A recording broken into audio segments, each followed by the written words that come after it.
Eh bien, bonjour tout le monde, bienvenue sur ce stream. Aujourd'hui, on va dessiner encore une bande dessinée sur les déficiences visuelles, sur les maladies liées à la vision, qui m'a été commandée par une association qui s'appelle Act to See, qui est spécialisée dans ces problèmes de déficience visuelle, de maladies génétiques de la vision. Donc c'est une bande dessinée qui est là pour promouvoir un peu, non pas les déficiences visuelles, mais la lutte contre ces maladies.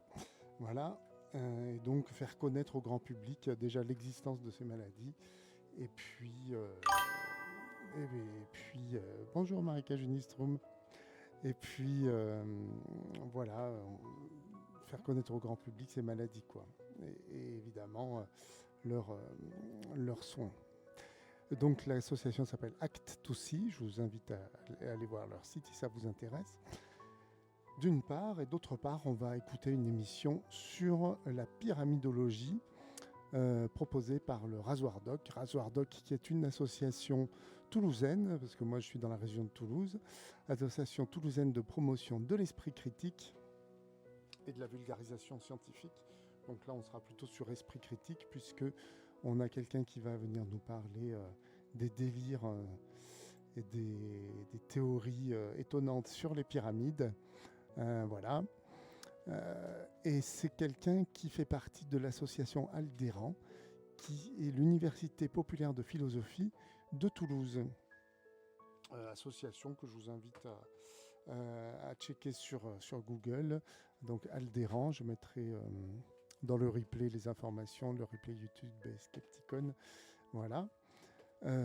Pour en savoir plus sur cette association qui propose des conférences de philosophie populaire, donc à Toulouse aussi. Voilà, bah écoutez, ce qu'on va faire maintenant, c'est que on va peut-être regarder un peu la BD en question. Alors il faut que je m'ouvre quelque part, ce que j'ai omis de faire. Il faut que je m'ouvre le scénario de la BD. Donc là, pour une fois, c'est pas un scénario que j'ai fait moi, c'est l'association qui m'a proposé un scénario et qui m'a proposé de l'illustrer. Donc on va voir ça. Hop, j'aurais dû le préparer avant, mais je n'y ai plus pensé. Donc ça va être dans mes photos iCloud, voilà. Évidemment, je ne le vois pas. Non, c'était pas. Non, on va avoir mis ça dans mes fichiers. Alors faites pas attention à moi. Acte aussi, voilà. Scénario détaillé, voilà. La course des éclairs. Hop. Donc on va regarder ça, la course des éclairs. Hop, voilà. Alors qu'est-ce qu'on a? Une plaine ensoleillée. Une plaine ensoleillée avec une grande arche colorée où est inscrit départ. Voilà, plusieurs animaux.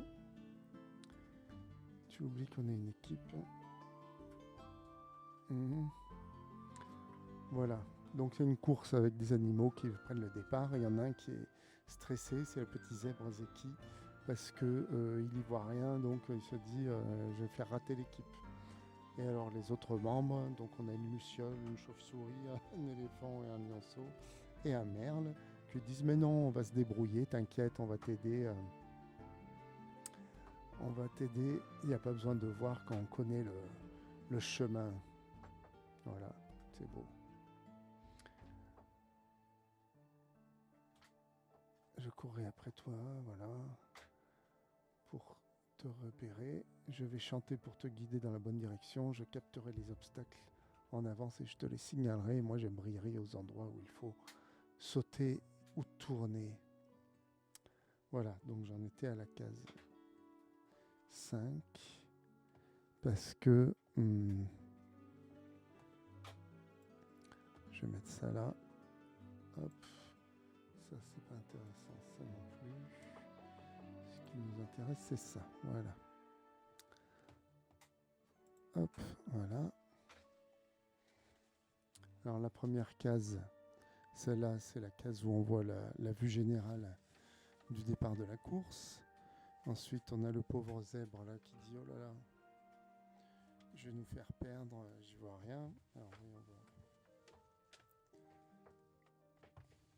Et après, ils lui disent « Mais non, tu courras, je courrai près de toi, tu pourras te repérer avec moi. Je vais chanter pour te guider dans la bonne direction. Je capterai les obstacles en avance et je te les signalerai. Et moi, je brillerai aux endroits où il faut sauter ou tourner. » Voilà, c'est sympa. Ok, allez, on va commencer. Puis en attendant, on va mettre la vidéo sur les pyramides. Alors, hop. Alors, passer ces petites,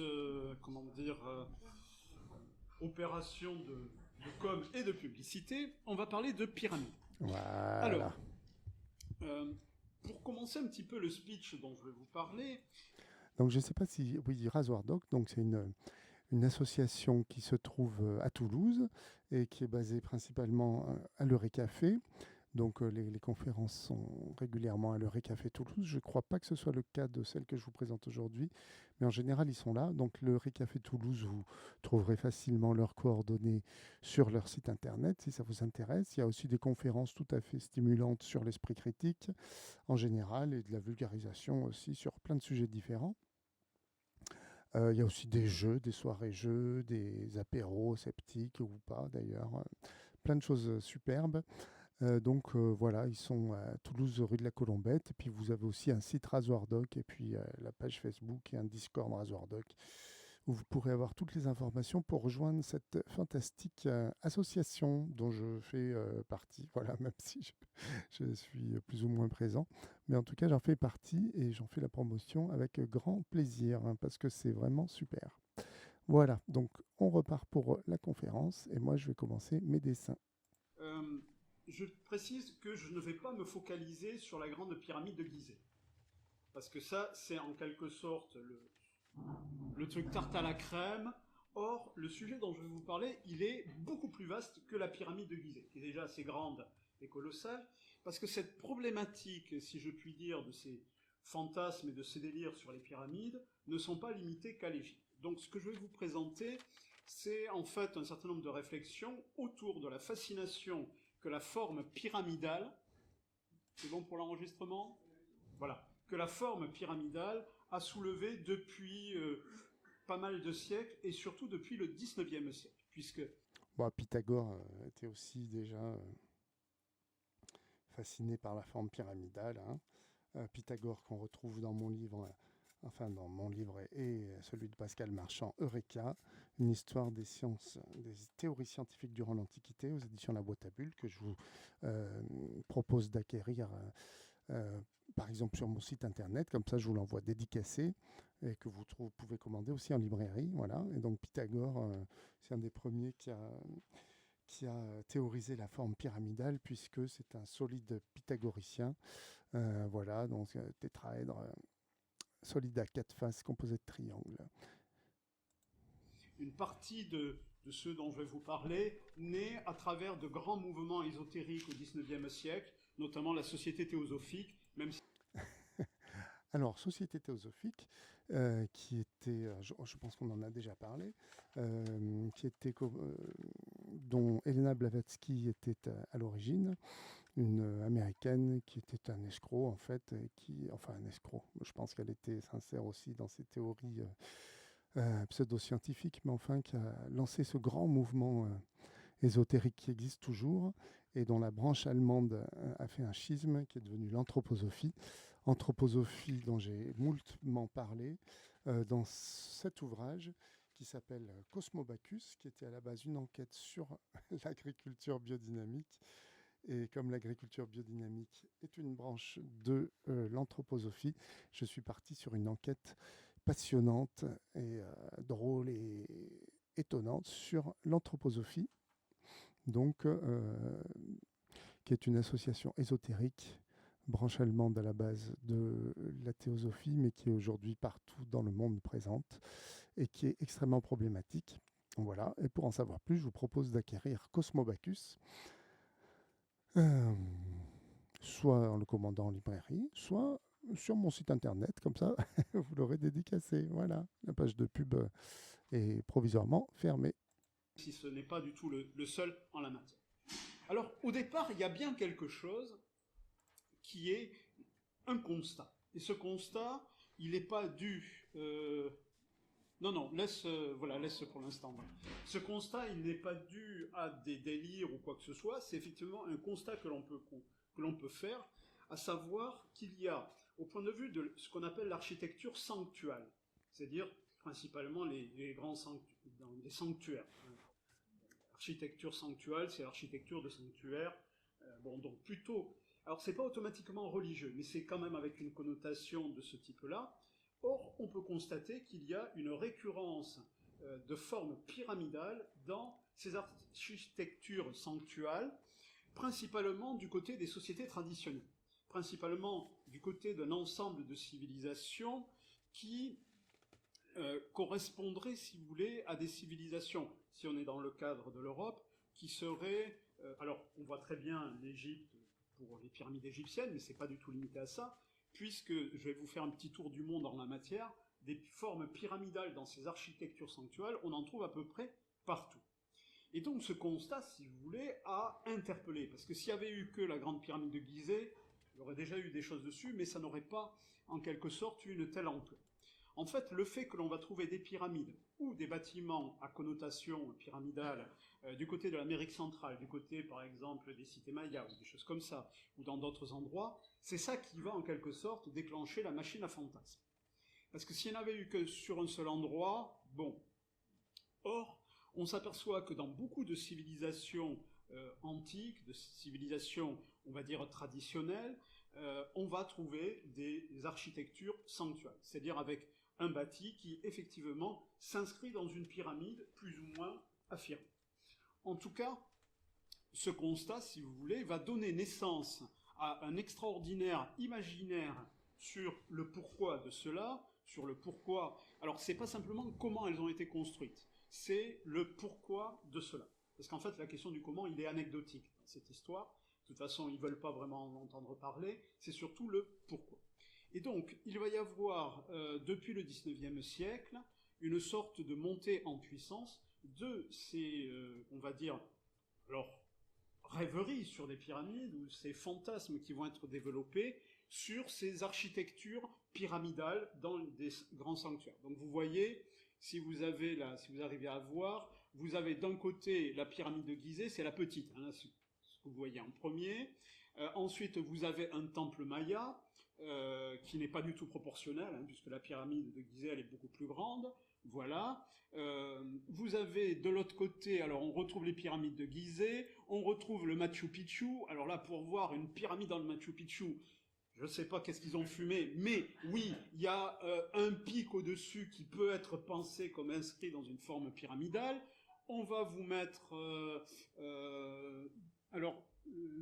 celui qui a à côté de Petra.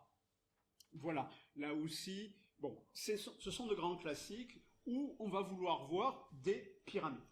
C'est pour ça, en fait, qu'on peut appeler tous ces registres d'affirmation que l'on peut trouver, alors, depuis très très longtemps sur la grande pyramide de Gizeh, parce que c'était la seule qui était connue, en tout cas en tant que pyramide interpellante, mais quand, du côté de l'Amérique centrale, du côté d'autres civilisations, des bâtiments à forme pyramidale, comme par exemple du côté du Mexique, vont être découverts, ça va déclencher une sorte de vaste fantasmagorie. Alors pendant longtemps, j'appelais ça, en suivant l'appellation classique, la pyramidologie. Sauf que je me suis, après, un petit peu revisité sur cette notion, parce que pyramidologie, ça voudrait dire qu'il y aurait quelque chose qui relèverait d'une science logique. Or, il s'avère que dans ces histoires, il n'y a pas grand-chose qui relève d'affirmations scientifiques, ou alors on parle d'un état de connaissance qui correspond à peu près à un niveau zéro dans le développement des connaissances archéologiques sur les sociétés ou les cultures concernées.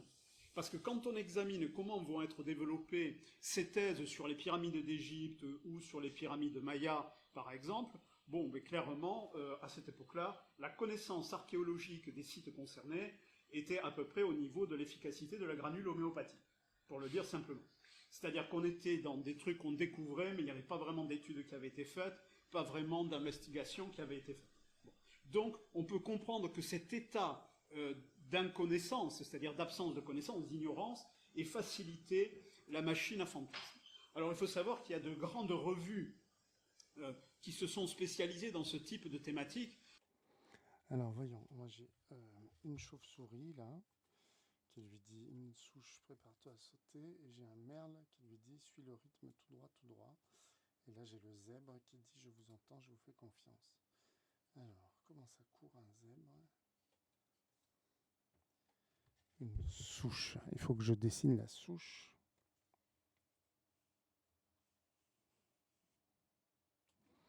Peut-être c'est mieux si je fais le texte là. Là je dessine la souche comme ça. Comment ça court un zèbre? J'avais un bouquin là-dessus, je vais le chercher. Pendant ce temps, on écoute les pyramides. Alors parmi les plus célèbres, vous avez par exemple la revue Planète, qui est un truc que les moins de 80 ans ne peuvent pas connaître, en tout cas personnellement. Voilà. La revue Planète, sa période, ça a été les années 60. C'est l'auteur du Matin des magiciens, notamment Louis Powell et Gaston Berger, je crois que j'ai un doute sur le deuxième auteur. Enfin voilà. Et donc c'était un peu leur fonds de commerce, comme certains documentaires qu'on voit passer actuellement dans une version revisitée sur certaines chaînes de la TNT, avec ce qu'ils appellent les bâtisseurs des mondes anciens, ou de l'ancien monde, BAM. Matin des magiciens, moi j'ai lu ce bouquin, et ben c'est complètement fou. Ils disent notamment que, enfin, ils prennent plein de sources et ils disaient si c'était vrai. Et notamment, ce qui était drôle, c'est qu'il y a une des sources, c'est Le Seigneur des Anneaux, enfin les livres Contes et légendes inachevés, avec l'île de Numénor. Et ils disaient si ça se trouve, Numénor, ça existait, en fait, c'est l'Atlantide et tout.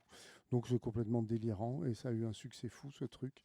Et en plus, c'était complètement de droite, puisque Louis Powell et Berger, c'était des mecs du Figaro, et qui étaient complètement réac. Mais comme je dis souvent, c'est très réac en général, l'ésotérisme. Hein, c'est pas du tout progressiste. Hein. Ça se sent à partir du moment où on imagine des êtres imaginaires qui contrôlent tout. En général, c'est pas pour libérer les gens, c'est plutôt pour les contrôler, quoi. Voilà.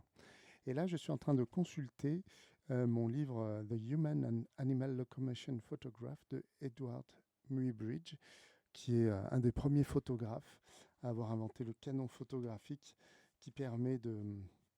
C'est l'ancêtre du cinéma, en fait, quelque part, qui permet de prendre des photos très très rapidement, et c'est les premières décompositions des mouvements, notamment des chevaux. Donc là, je vais chercher un zèbre, enfin un cheval, mais si ça pouvait être de face, ça serait pas mal. Je pense qu'il y en a, mais il faut que je cherche un peu. Et c'est un livre tout à fait passionnant, bon, là chez ta chaîne, hein, mais je pense qu'on peut le trouver chez d'autres éditeurs. Il est un peu petit là, mais c'est vraiment très intéressant pour un auteur de BD, je vous le conseille. Et j'avais acheté ça à l'Institut Louis Lumière, voilà, au cours d'une visite. Allez, je me mets à mon labeur et je vous laisse avec les pyramides. En abrégé. En fait, il revisite des théories qui ont été développées, en fait, historiquement. Elles commencent au XIXe siècle. Alors, pas exactement avec les versions actuelles, mais dans des dimensions un peu plus ancestrales, quand des mouvements vont rattacher la construction de ces sanctuaires ou de ces bâtiments pyramidaux, non pas pour la pyramide de Gizeh à l'Égypte, des égyptologues, non pas donc aux cités mayas des mayas, mais grosso modo, on va les rattacher à des Atlantes, on va les rattacher à tout, sauf aux indigènes et autochtones qui vivaient sur place. En fait, ça c'est à peu près ce qu'on appelle aussi le syndrome de l'ingénieur. C'est-à-dire que comme on voyait des, on va dire, je vais le dire crûment, mais au moins tout le monde comprendra, à peu près des demi-sauvages, hein, pour ne pas dire plus, vivant dans des forêts, dans des huttes, il était impensable pour ces, entre guillemets, explorateurs, d'imaginer que c'était leurs ancêtres qui avaient construit ces bâtiments. Donc on voulait aller chercher, évidemment, une civilisation plus glorieuse, plus développée que ces gens qui vivaient dans des huttes, dans des sortes là de maisons simples, du côté du Yucatan, c'est-à-dire la maison en fait typique des populations mayas. En réalité, quand on observe les sommets souvent des temples pyramides du côté des Mayas, on retrouve en fait la maison traditionnelle en bois, en roseau, etc., etc., transcrit dans la pierre. Bon, mais on ne l'associait pas à ces populations vivant, comment dire, très simplement dans la forêt. J'ai employé évidemment le mot sauvage, mais placez-vous dans l'esprit et les mentalités du début du XXe siècle, quand vous aviez des Américains, des Français, des Anglais ou des Allemands qui débarquaient dans ces pays-là et qui ne voyaient que dans ces comment dire, paysans de ces régions-là que des semi-civilisés. Hein, voilà. En tout cas, il était hors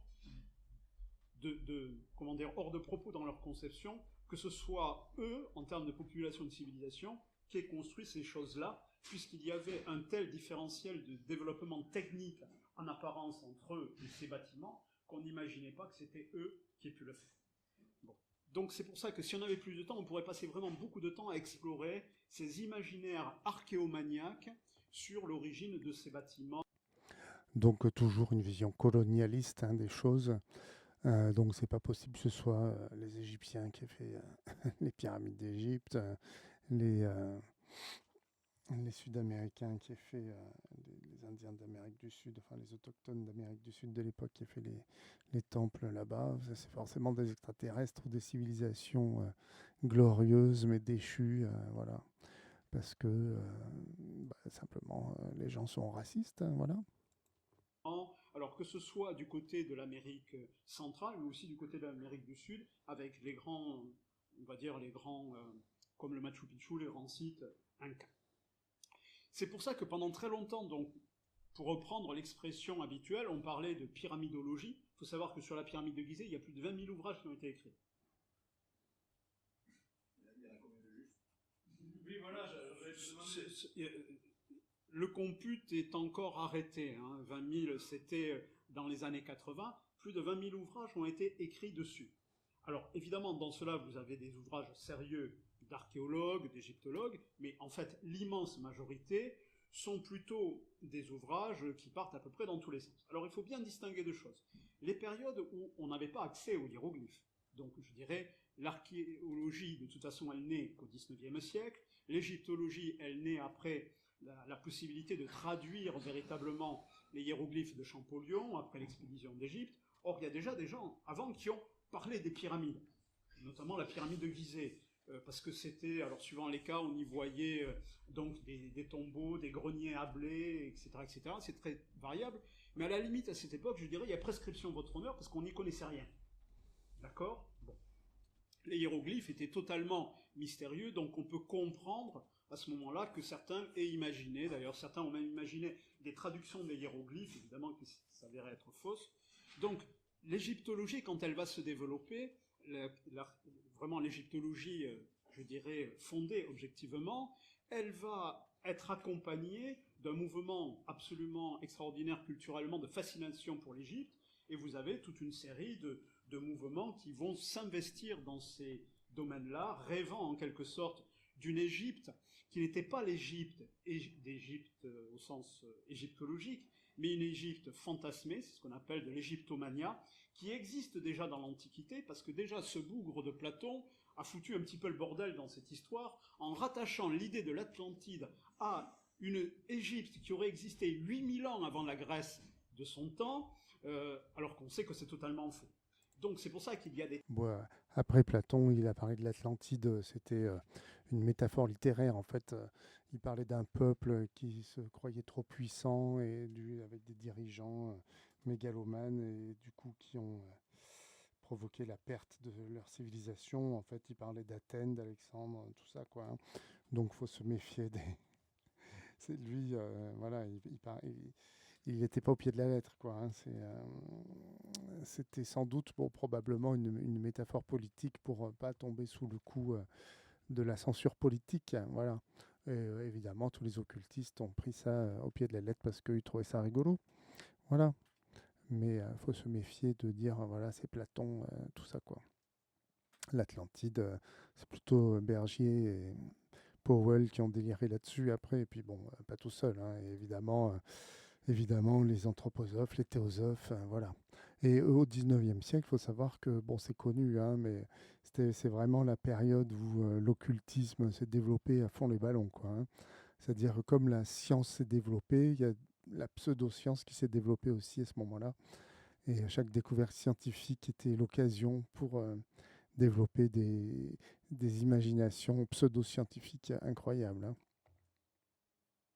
Des tas de racines qui expliquent pourquoi il va y avoir ces récits qui vont en fait se focaliser sur les pyramides d'Égypte et sur la grande pyramide de Gizeh associée à l'Atlantide. Alors, comme l'Atlantide, comme civilisation qui, je vous le rassure, n'a jamais existé, était censée être du côté de l'Atlantique, c'est bien sûr, il n'y avait plus qu'à. C'était l'élément intermédiaire géographique, culturel et tout ce que vous voulez entre donc l'Égypte, quand même qui est loin, et l'Amérique centrale.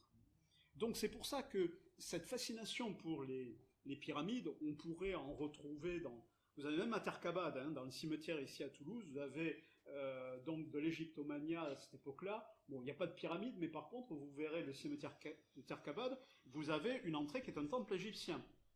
Vous allez voir, il y a des colonnes égyptiennes, donc c'était dans l'air du temps. De toute façon, les obélisques, comme celui qu'on a pas très loin de Terkabad, donc sur Jolimont, ça faisait partie de cette mode de l'Égypte qui était la conséquence de l'expédition d'Égypte et de la naissance de l'égyptologie.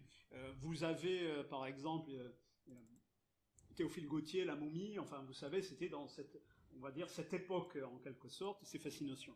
Et donc là, on va voir apparaître, notamment portés par des mouvements comme la Société théosophique, fondée par Elena Petrovna Blavatsky, donc c'est à la fin du XIXe siècle, repris par ces épigones, avatars et dissidents plus ou moins inspirés jusqu'à Steiner. On va retrouver cette fascination pour les pyramides, parce qu'évidemment, pour la société... Donc Steiner, c'est l'anthroposophie dont je vous parlais tout à l'heure, et dont je parle notamment dans ce livre Cosmo Bacchus, voilà, un livre tout entier Cosmo Bacchus, voilà. Pour tout savoir sur, pour savoir beaucoup sur l'anthroposophie et Steiner, vous lisez ça. Mebec.net, vous le trouverez, vous pouvez le commander ou alors chez votre libraire. Théosophique, la construction des pyramides, c'est pas les Égyptiens, c'est l'Atlante. Ce sont les Atlantes. Et là, en quelque sorte, la porte est ouverte vers une sorte de vaste délire qui va se propager sympathiquement, joyeusement.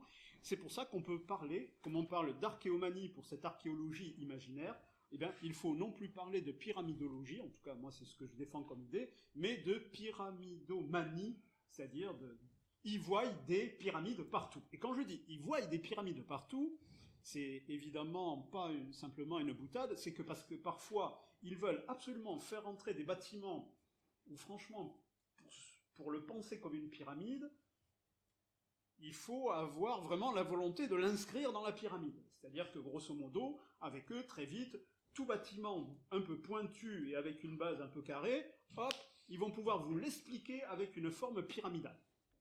Parce que dans ces histoires-là, ces pyramides, elles n'ont pas seulement une origine mystérieuse, construites avec des moyens qu'on ne saurait expliquer, évidemment, ça c'est le speech habituel, mais elles sont dotées de pouvoir. C'est ce qu'on va appeler la thèse du pouvoir des pyramides. C'est pas simplement des pouvoirs extraordinaires qui ont construit les pyramides, mais les pyramides elles-mêmes vont être dotées de pouvoir.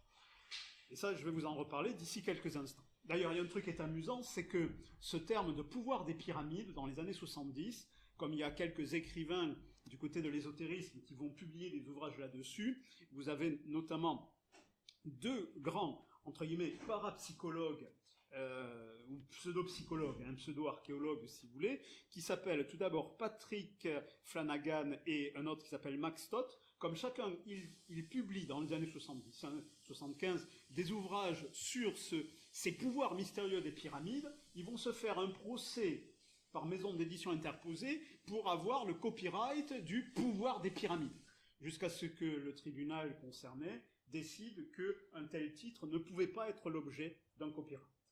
Voilà. Donc, parce qu'évidemment, toute cette littérature sur les pyramides, ça se vend très bien. Bon.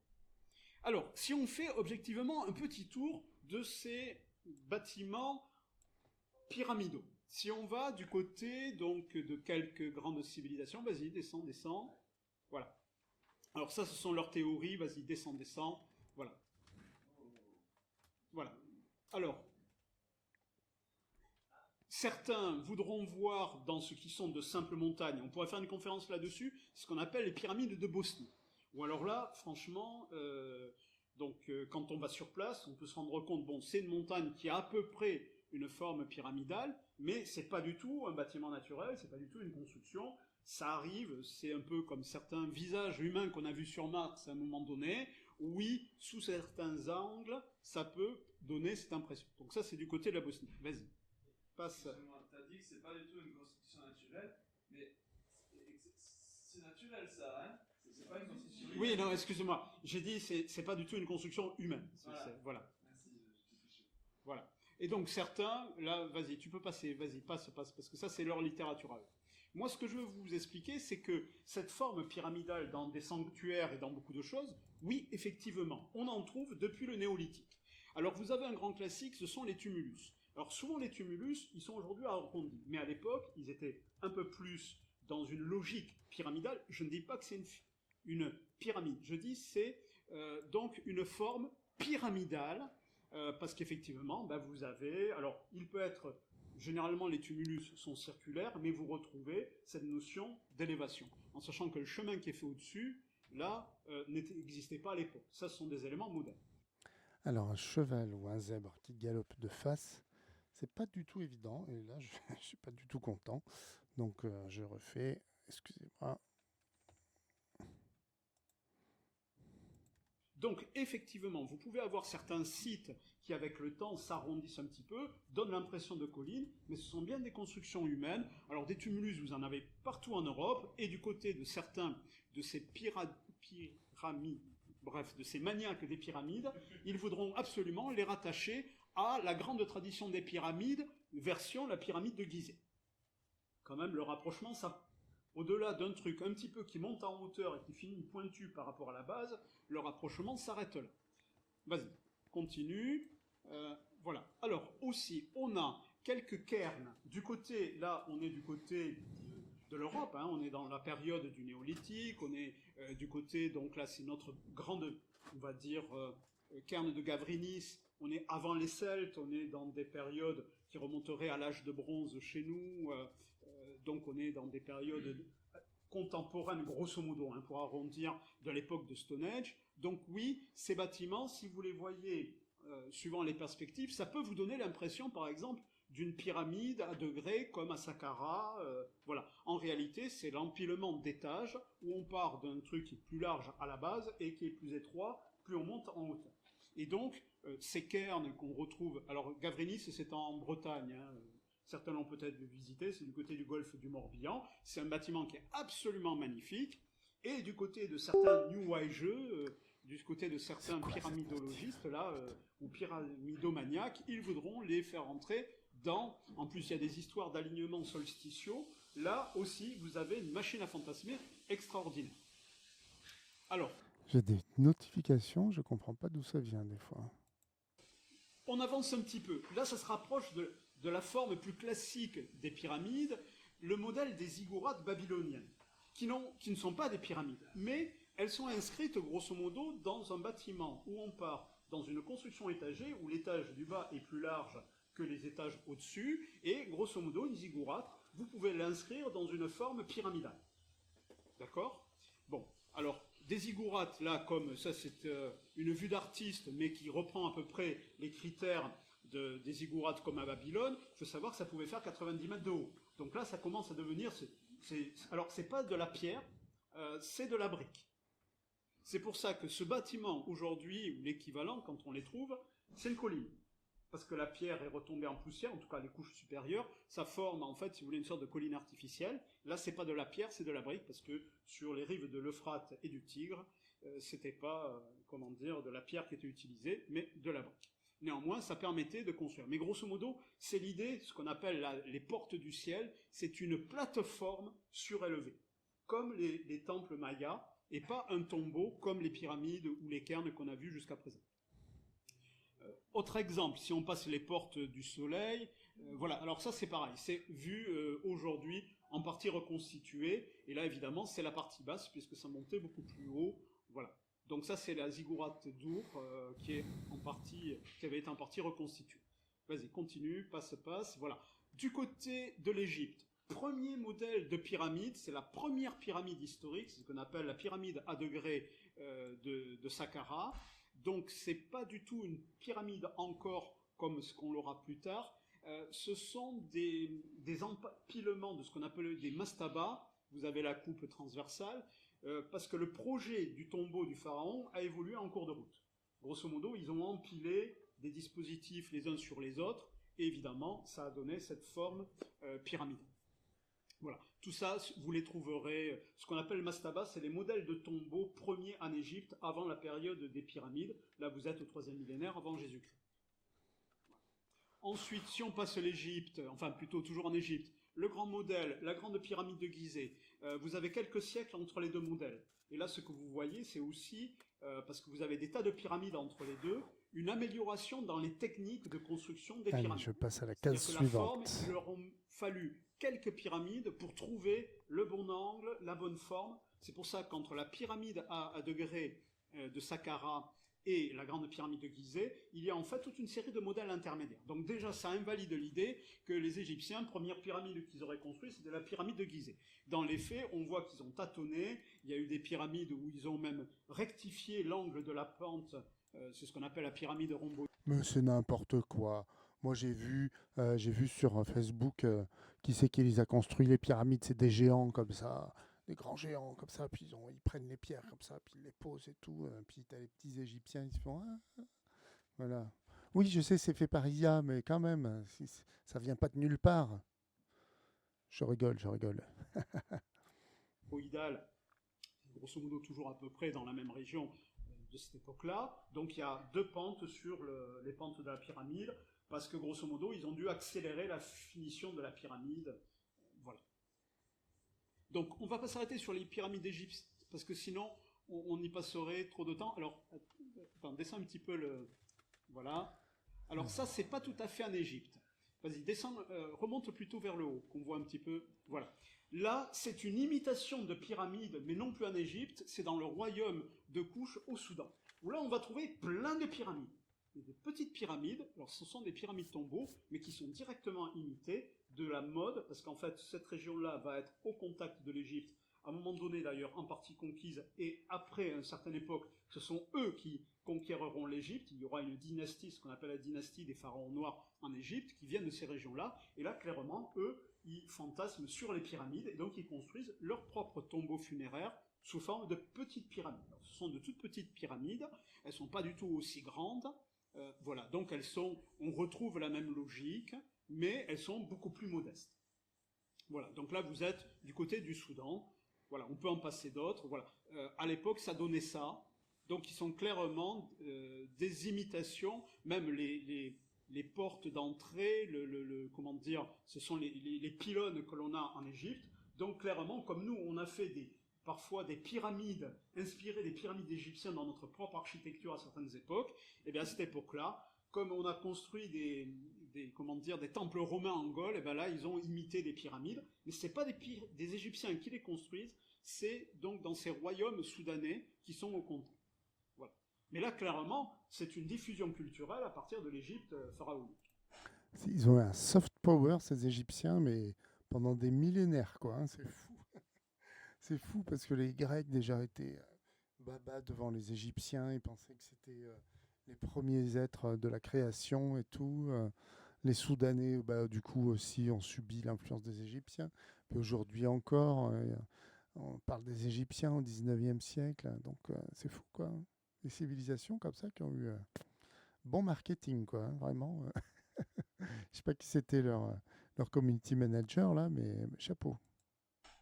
Vas-y, tu peux passer parce qu'il y en a quelques-unes. Voilà. Alors, on change de continent. Là, on passe du côté du Mexique. Ce que vous voyez comme une colline, c'est en fait une ancienne pyramide qui était en fait la plus grande. C'est à ce jour, je dirais, la plus grande, sauf qu'elle a été énormément érodée, elle a été abîmée, à tel point que de loin, ça ressemble à une colline.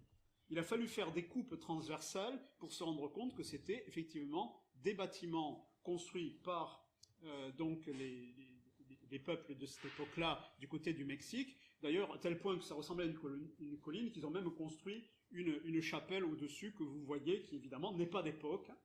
Voilà, puisque là, ce que vous voyez un petit peu dégagé au pied, c'est les archéologues qui ont dégagé cela, sinon, la pyramide avait été totalement recouverte. En plus, il y a des dépôts comment dire, éoliens de sable, de poussière. Petit à petit, la végétation avait tout recouvert à ce niveau-là.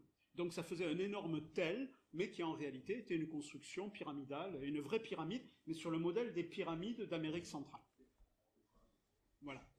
La même chose vue sous une autre coupe. Voilà, toute cette partie-là, ça vous donne une idée des fondations qui sont là en pierre. Elles ne sont pas des pierres aussi grosses que la pyramide de Gizeh, mais voilà, là ce que vous voyez, c'est ce qui a été dégagé par les archéologues. Alors, Raph, il dit, waouh, tu as sauté pile au bon moment. Alors, c'est une question. Qui est Raph? Raph, je crois que c'est le lionceau. Voyons voir, je vais vous montrer le lionceau. Ah oui, moi c'est Raph le lionceau, c'est ça. Je suis atteint de dystropie cornéenne. Oh, pauvre Raph. Ok. Je vais le mettre. Voilà, parce que moi j'avais designé, donc c'est moi qui ai designé tous ces petits personnages là. Voilà, on peut peut-être les ouvrir comme ça. Ouvrir avec photo, voilà. Hop. Voilà, j'avais designé toutes ces petites mascottes là qui sont utilisées dans divers scénarios, voilà. Allez, pétard. Voilà. Donc ça c'est le zèbre, Zeki. Bon, j'ai déjà dit tout ça la semaine dernière, hein, mais vous voyez pas tout, pas de l'autre Zeki. Attends. Hop, voilà. Le zèbre Zeki, donc c'est le héros en général, qui a une... voilà. Il a décidé d'ouvrir le cercle des paroles pour présenter les maladies génétiques liées à la vue. Et donc ils ont tous une maladie génétique liée à la vue. Mais bon, là c'est Zeki qui voit rien pour cette histoire. Voilà. Allez, on continue. Moi je gardais ça ouvert. Donc c'est Raph le lionceau là. Voilà. Je vais mettre ça. Je me mets ça de côté. Hop. Je remets ça là. Voilà. Hop. Voilà. C'est mieux quand j'éteins la table lumineuse, mais j'en ai besoin comme guide. Comme guide pour les cases et écrire les trucs. Voilà. Ok. Allez, on est reparti aussi sur les pyramides. Mexicain. Vas-y, avance. Voilà. Alors, on quitte du côté de l'Amérique centrale, on descend un petit peu du côté du Yucatan. Donc là, c'est une pyramide. Non, en réalité, c'est pas une pyramide. C'est un temple maya. C'est une plateforme surélevée. Et ce que vous voyez au-dessus, c'était le sanctuaire où on faisait les sacrifices humains. Ça n'a jamais été un observatoire astronomique. Et par contre, la maison que vous voyez au-dessus, c'est le modèle des maisons traditionnelles des Mayas. Ce que, du côté des archéologues, au départ, on ne voulait pas, en fait, considérer comme étant en relation avec ces populations. C'est pas une pyramide, ça? Mais si, allez, il dit n'importe quoi. On voit bien que c'est une pyramide, hein? Non, je rigole, hein. Des Indiens mayas qui vivaient dans la forêt. Voilà. Alors, on passe Tikal. Là, très connu, ça c'est Palenque, c'est Chichén Itzá. C'est ce que vous avez d'ailleurs en couverture souvent des magazines que je vous ai montré tout à l'heure là sur cette histoire mystérieuse. C'est celle de Tintin et Picaros là, avec le professeur Tournesol. Ils veulent absolument le faire monter sur la pyramide là, et puis lui il veut pas, et puis il me semble. Hein. Vas-y, tu peux avancer. Voilà. Ah. Autre exemple. Toujours dans le cadre mésoaméricain, toujours... Celle-là, je sais pas pourquoi, elle me fait penser à un Tupperware. Non, on dirait un Tupperware ou un truc, une espèce de... Comment on appelle ça? Un truc renversé, là, un entonnoir renversé en plastoc. Dans les cités mayas. Vas-y, parce que... Voilà.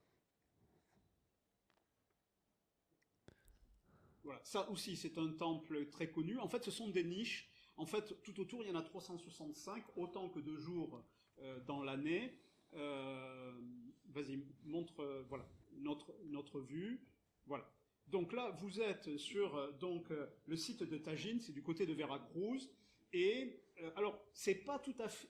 Là, c'est pas des Mayas, mais on voit qu'il y a évidemment des échanges culturels dans toute cette région. C'est en fait une cité, pas toltèque, totonaque.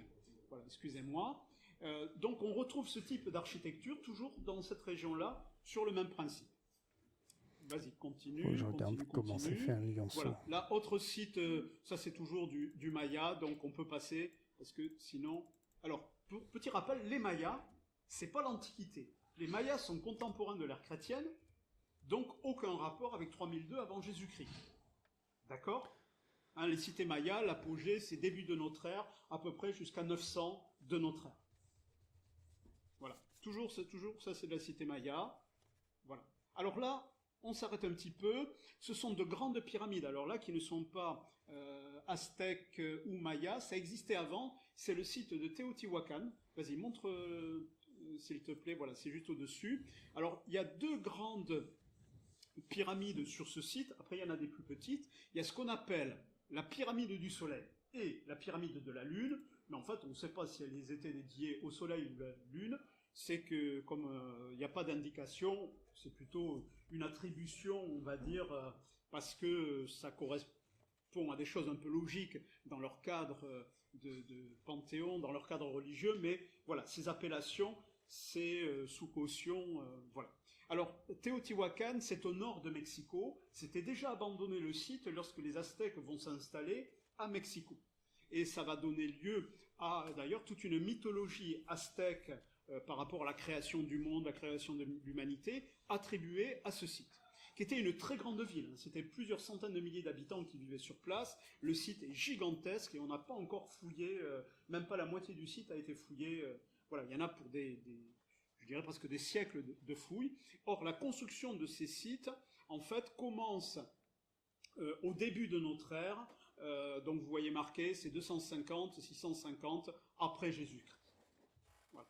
Allez, on avance un petit peu. Voilà. Ça, c'est une pyramide un peu plus petite. Mais attention, là, les perspectives, vous n'avez pas d'échelle. C'est un petit peu trompeux parce que c'est quand même un beau bâtiment, hein. En hauteur, ça fait, je crois, 40 mètres de haut, 50 mètres de haut, le sommet, voilà.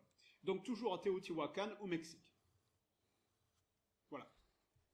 Ça, c'est vue d'une pyramide, donc c'est ce qu'on appelle notamment l'allée des morts. Alors, d'un côté, voilà, vous avez la pyramide de la Lune que vous voyez, et en fait, la photo est prise depuis la pyramide du Soleil.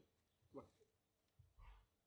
Autre exemple, dans l'architecture aztèque, ce qu'on appelle les théocalices. Alors ça reprend le même principe des temples mayas que vous avez vus. Grosso modo, une plateforme surélevée avec au-dessus un sanctuaire. Là, c'est un double sanctuaire à Mexico, où on faisait des sacrifices humains, c'est-à-dire la cardiectomie quand on ouvrait la... Comment dire voilà. Si vous voulez, on fera ça après, ce sera la période gore de la conférence. Aucun rapport avec l'histoire des pyramides, mais voilà. Ah ben je vais me faire striker s'il fait ça, moi. Je devrais le couper. Et donc, 20 000 personnes sacrifiées lors de l'inauguration de ce grand théocalice de Mexico à l'époque des Aztèques. Les Aztèques, je vous rappelle, ils sont contemporains des conquistadors. Hein. C'est pas une civilisation antique. Maya, Aztèque, c'est des contemporains. L'empire Maya, d'ailleurs, n'est pas un empire très ancien. Pareil pour les Incas, c'est des choses qui sont à la charnière du XIIIe, XIVe siècle de notre ère. C'est pas de l'Antiquité. Mais bon, allez, on passe. Allez, alors là, on va du côté de l'Amérique du Sud, mais vraiment le continent de l'Amérique du Sud. C'est pas du côté des Incas, c'est une civilisation... non, montre-nous un petit peu la légende. Voilà. C'est une autre civilisation qui est avant les Incas, parce que dans la région des Incas, dans cette région des Andes, ou de l'Amérique du Sud, il y a pratiquement 5000 ans de civilisation, 6000 ans de civilisation empilée, et de grandes cités, parfois avec des constructions urbaines, de grands sites, donc c'est absolument pas, les Incas ne sont pas du tout les premiers, ne sont que les derniers.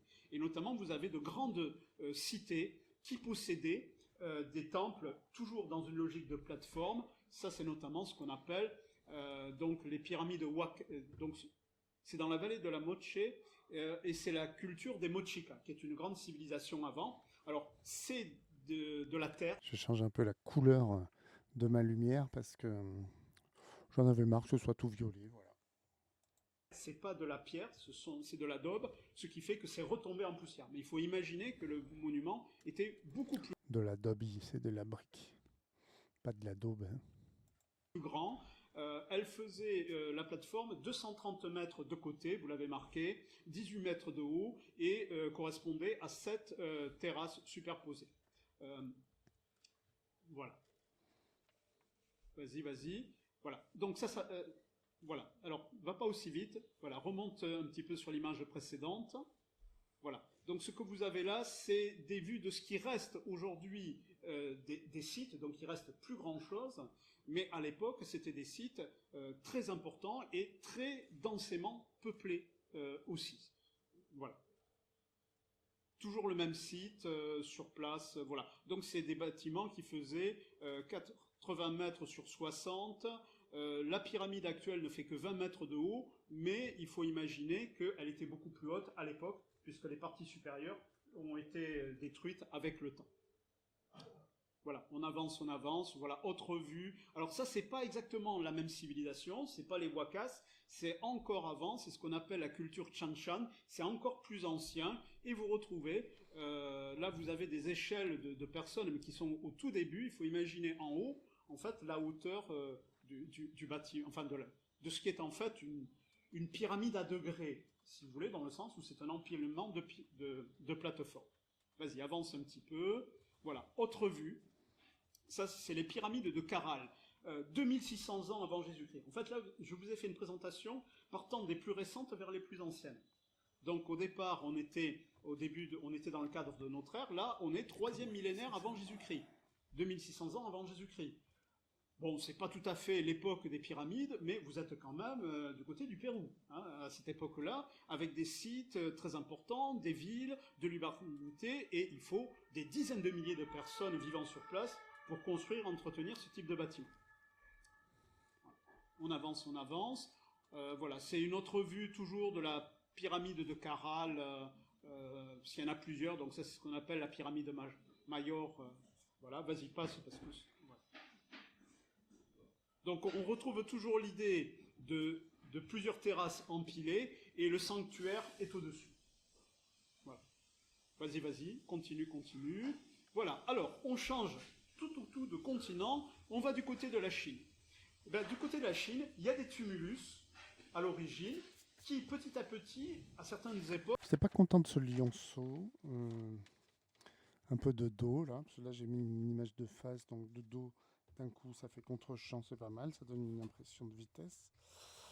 Mais là, c'est pas évident. Il était un peu moche. Je vais le faire plus simple. Plus simple et plus... voilà. La bulle, il faut qu'elle soit mieux. Voilà. Pour certaines cultures chinoises, ont été transcrits dans la pierre, et grosso modo, ils ont retrouvé une forme pyramidale. C'est pour ça qu'on appelle ça des tumulus pyramides, et il y en a des centaines en Chine, sauf qu'ils ont été découverts relativement récemment, et en fait, pendant très longtemps, ils étaient totalement inconnus des archéologues. Voilà. Alors, ils ne sont pas toujours très importants. Certains, enfin, quand je dis ils ne sont pas toujours très importants, c'est-à-dire que ce n'est pas forcément toujours de grands bâtiments. Il y en a qui sont plus importants. Celui-là, par exemple, eh bien, c'est l'érosion, puisque ce n'était pas de la pierre, c'était en partie en adobe. Ce que vous voyez, c'est en fait le cône central du bâtiment qui était, encore une fois, avec un empilement en terrasse. Voilà. C'est ce qu'on appelle les tombes royales des Xixia, qui étaient une ethnie en Chine. Voilà, dans l'Antiquité chinoise. Vous trouverez tout ça sur Internet sans trop de problèmes. Alors, autre chose qui ont parfois été associées à des pyramides, généralement par les mêmes, puisque la société théosophique se revendique de l'Orient, de l'Inde. Blavatsky se disait missionné par en quelque sorte une sorte d'Agartha, une sorte de Shambhala, des grands maîtres, de grands initiés vivant en Orient du côté du Tibet, et ils vont associer ça aux temples pyramidaux que l'on a du côté de l'Inde, Inde actuelle, là c'est plus de l'Antiquité, vas-y, montre le bas du document. Enfin, plutôt le bas de la photo. En fait, ce que vous voyez là, c'est le haut du bâtiment qui est sous la forme, en fait, c'est pas une pyramide pour eux, c'est ce qu'on appelle, en fait, une montagne sacrée. Bon. Alors, évidemment, c'est on ne peut plus kitsch et baroque en termes de couleurs, ça explose partout, mais beaucoup de pyramidologistes, ou plutôt de pyramidomaniaques, voudront inscrire cela dans une pyramide. Voilà. En fait, tout ce que vous avez en statue dessus, ce sont des dieux. Autre exemple, qui pour eux sera une pyramide. Alors, vas-y, montre-nous la légende. Voilà. Donc là, c'est un temple toujours en Inde. Alors, la région, là, je ne sais pas du tout où ça se trouve à cette heure-ci, il faudrait que je revisite mes cartes. Mais vous retrouvez toujours ce principe, un petit peu comme nos clochers, si vous voulez, où vous avez cette sorte d'élancement vers le haut, parce que la partie du sanctuaire, elle est à l'intérieur, dans les salles qui sont en bas, elles ne sont pas à l'étage. Par contre, vous êtes dans une logique de monter vers le ciel, vers les dieux, vers Indra, hein, puisqu'on est du côté de l'Inde. Voilà. On avance. Alors là, peut-être vous reconnaissez, c'est le site de... Vas-y, on fait un petit quiz. Alors là, c'est le Cambodge. Vous êtes avec le temple d'Angkor Wat. Et alors là, certains y ont vu... Alors, chacun peut être pensé comme une pyramide, mais la forme globale peut être pensée dans une pyramide. En fait, là, il faudrait rajouter des traits invisibles, puisque pour eux, on n'est plus dans une pyramide matérielle, on est dans une pyramide spirituelle. Donc, elle n'est pas là, mais tu peux l'imaginer, et si tu l'imagines, la pyramide, c'est donc ça rentre dans la catégorie des pyramides. Hop, allez, on avance un petit peu. Merci. Ça, c'est toujours bien. Si tu imagines un truc, paf, du coup, tout s'explique et tout cadre avec ta théorie. Mais il faut juste que tu imagines les choses, quoi, en fait. C'est quoi cette... Putain, ça me trigger, cette notification. Je sais pas d'où ça vient. Oh, alors là, ça part dans tous les sens. Voilà. Ça, c'est Borobudur à Java, en Indonésie. Alors là, bien sûr, on est assez loin de la pyramide basique égyptienne, mais ça remonte toujours vers le ciel, il y a un truc pointu au sommet. Alors encore une fois, c'est un empilement. Vas-y, montre-nous l'image suivante. Vous avez voilà, une autre coupe. Voilà. Et pour eux, ça rentrera dans la logique d'une pyramide. Pas parfaite, si je puis dire, mais ça rentrera dans la catégorie... Voilà. Et ça, je ne plaisante pas. Vous avez à Toulouse, bien connu du côté de l'ésotérisme, parce qu'il y a toute une série de traditions, comme la Rose-Croix, Amor, Coudoctre. Alors eux, c'est d'ailleurs notamment chez eux qu'on trouve, pour certains de leurs auteurs, des associations entre Saint-Cernin, puisqu'ils se disent remonter à l'Égypte, hein, la Rose-Croix, Amor. Et alors évidemment, pyramide en Égypte, bon, il n'y a pas de pyramide à Toulouse. Mais, grosso modo, on a un truc pointu, et c'est vrai que, voilà, oui, c'est vrai, si tu prends les dimensions, voilà, tu peux dire que c'est inscrit dans une pyramide. Et donc pour eux, ils vont pouvoir, alors, les différents niveaux du clocher de Toulouse vont être même, pouvoir être mis en relation, pourquoi pas, avec différents niveaux vibratoires quand on monte vers les niveaux les plus spirituels. Ça coûte pas cher à écrire ce genre de choses, ça coûte le prix de l'encre. Bon. Allez, on avance un petit peu, donc ça fait rigoler là avec la cathédrale. Mais alors là, attention. Là, on est dans un moment intense du côté des pyramidomaniaques. Parce que là, vous avez, attendez, on est à Washington, le Capitole. Attends, c'est bien connu. On a les francs-maçons, les billets d'$1, il y a même une pyramide dessus. Donc là, certainement, on va retrouver des complots, une société secrète. Bref, Quanon n'a presque rien inventé, si je puis dire. Hein, j'ai envie de plaisanter là-dessus. Mais donc, dans leur théorie, voilà, ils vont l'inscrire dans la forme pyramidale, etc., etc. Vas-y, tu peux passer la suite. Voilà. Alors là, je ne vous parle même pas de la création d'une pyramide au Louvre à Paris, ou alors là, du côté des Dan Brownesques et autres, comment dire, amateurs de ce genre de littérature, on va s'en donner à cœur joie, avec toute une série de, comment dire, de discours, voilà. Alors, cette pyramide-là, généralement, elle rentre un peu moins dans leur discours pyramidomaniaque. Parce que ça, c'est à Las Vegas, c'est un casino, mais bon, on ne sait jamais, au cas où, on pourra bien trouver quelques nœuds telluriques bien particuliers dans cette ville qui va permettre d'expliquer cela. Alors, j'en plaisante un petit peu, voilà. Tu peux remonter sur les images, voilà. Donc ce constat d'une architecture à peu près sanctuelle, on passe les trucs modernes, on passe évidemment notre modernité. En réalité, si on rentre dans le détail, les pyramides, comme je disais, pré-Inca, du côté de la civilisation de Caral, Chachán, Lechimu, Mochica, il y en a bien d'autres. La question qu'il faudrait se poser, elle est la suivante. Parce qu'évidemment, leur thèse, pour expliquer tout cela, c'est pas simplement, pourquoi pas, des rayons d'énergie pour construire les pyramides de Gizeh. En fait, du côté des pyramidomaniaques, ils vont expliquer cette universalité, ça fait partie de leur discours, de la forme pyramidale, en disant que, à l'origine, ça c'est la première théorie historique, il y avait une civilisation mère qui a construit ces pyramides. C'est pas les Égyptiens qui les ont construits, c'était une civilisation mère. Et cette civilisation mère, c'était laquelle? Voyons si vous avez suivi. C'est l'Atlantide. Alors, l'Atlantide, il faudra me faire revenir là-dessus une autre fois, voilà. Bon, l'Atlantide est née avec Platon et elle disparaît avec Platon. Il y a, à l'époque de Platon, tout le monde le sait, tout le monde n'a aucun doute là-dessus. C'est juste qu'il y a des gens qui ne comprennent pas Platon en le lisant. Bon. Et qui prennent Platon au sérieux quand il raconte cette histoire. C'est à peu près comme quand Zemmour confond Gengis Khan et les Huns ou ce genre de choses. Point de vue de l'histoire, c'est aussi évident pour un grec de cette époque-là que ce qui est raconté n'est pas possible. Bon, déjà, Platon n'a jamais voyagé en Égypte, ça fait partie de la mythologie même du côté des philosophes.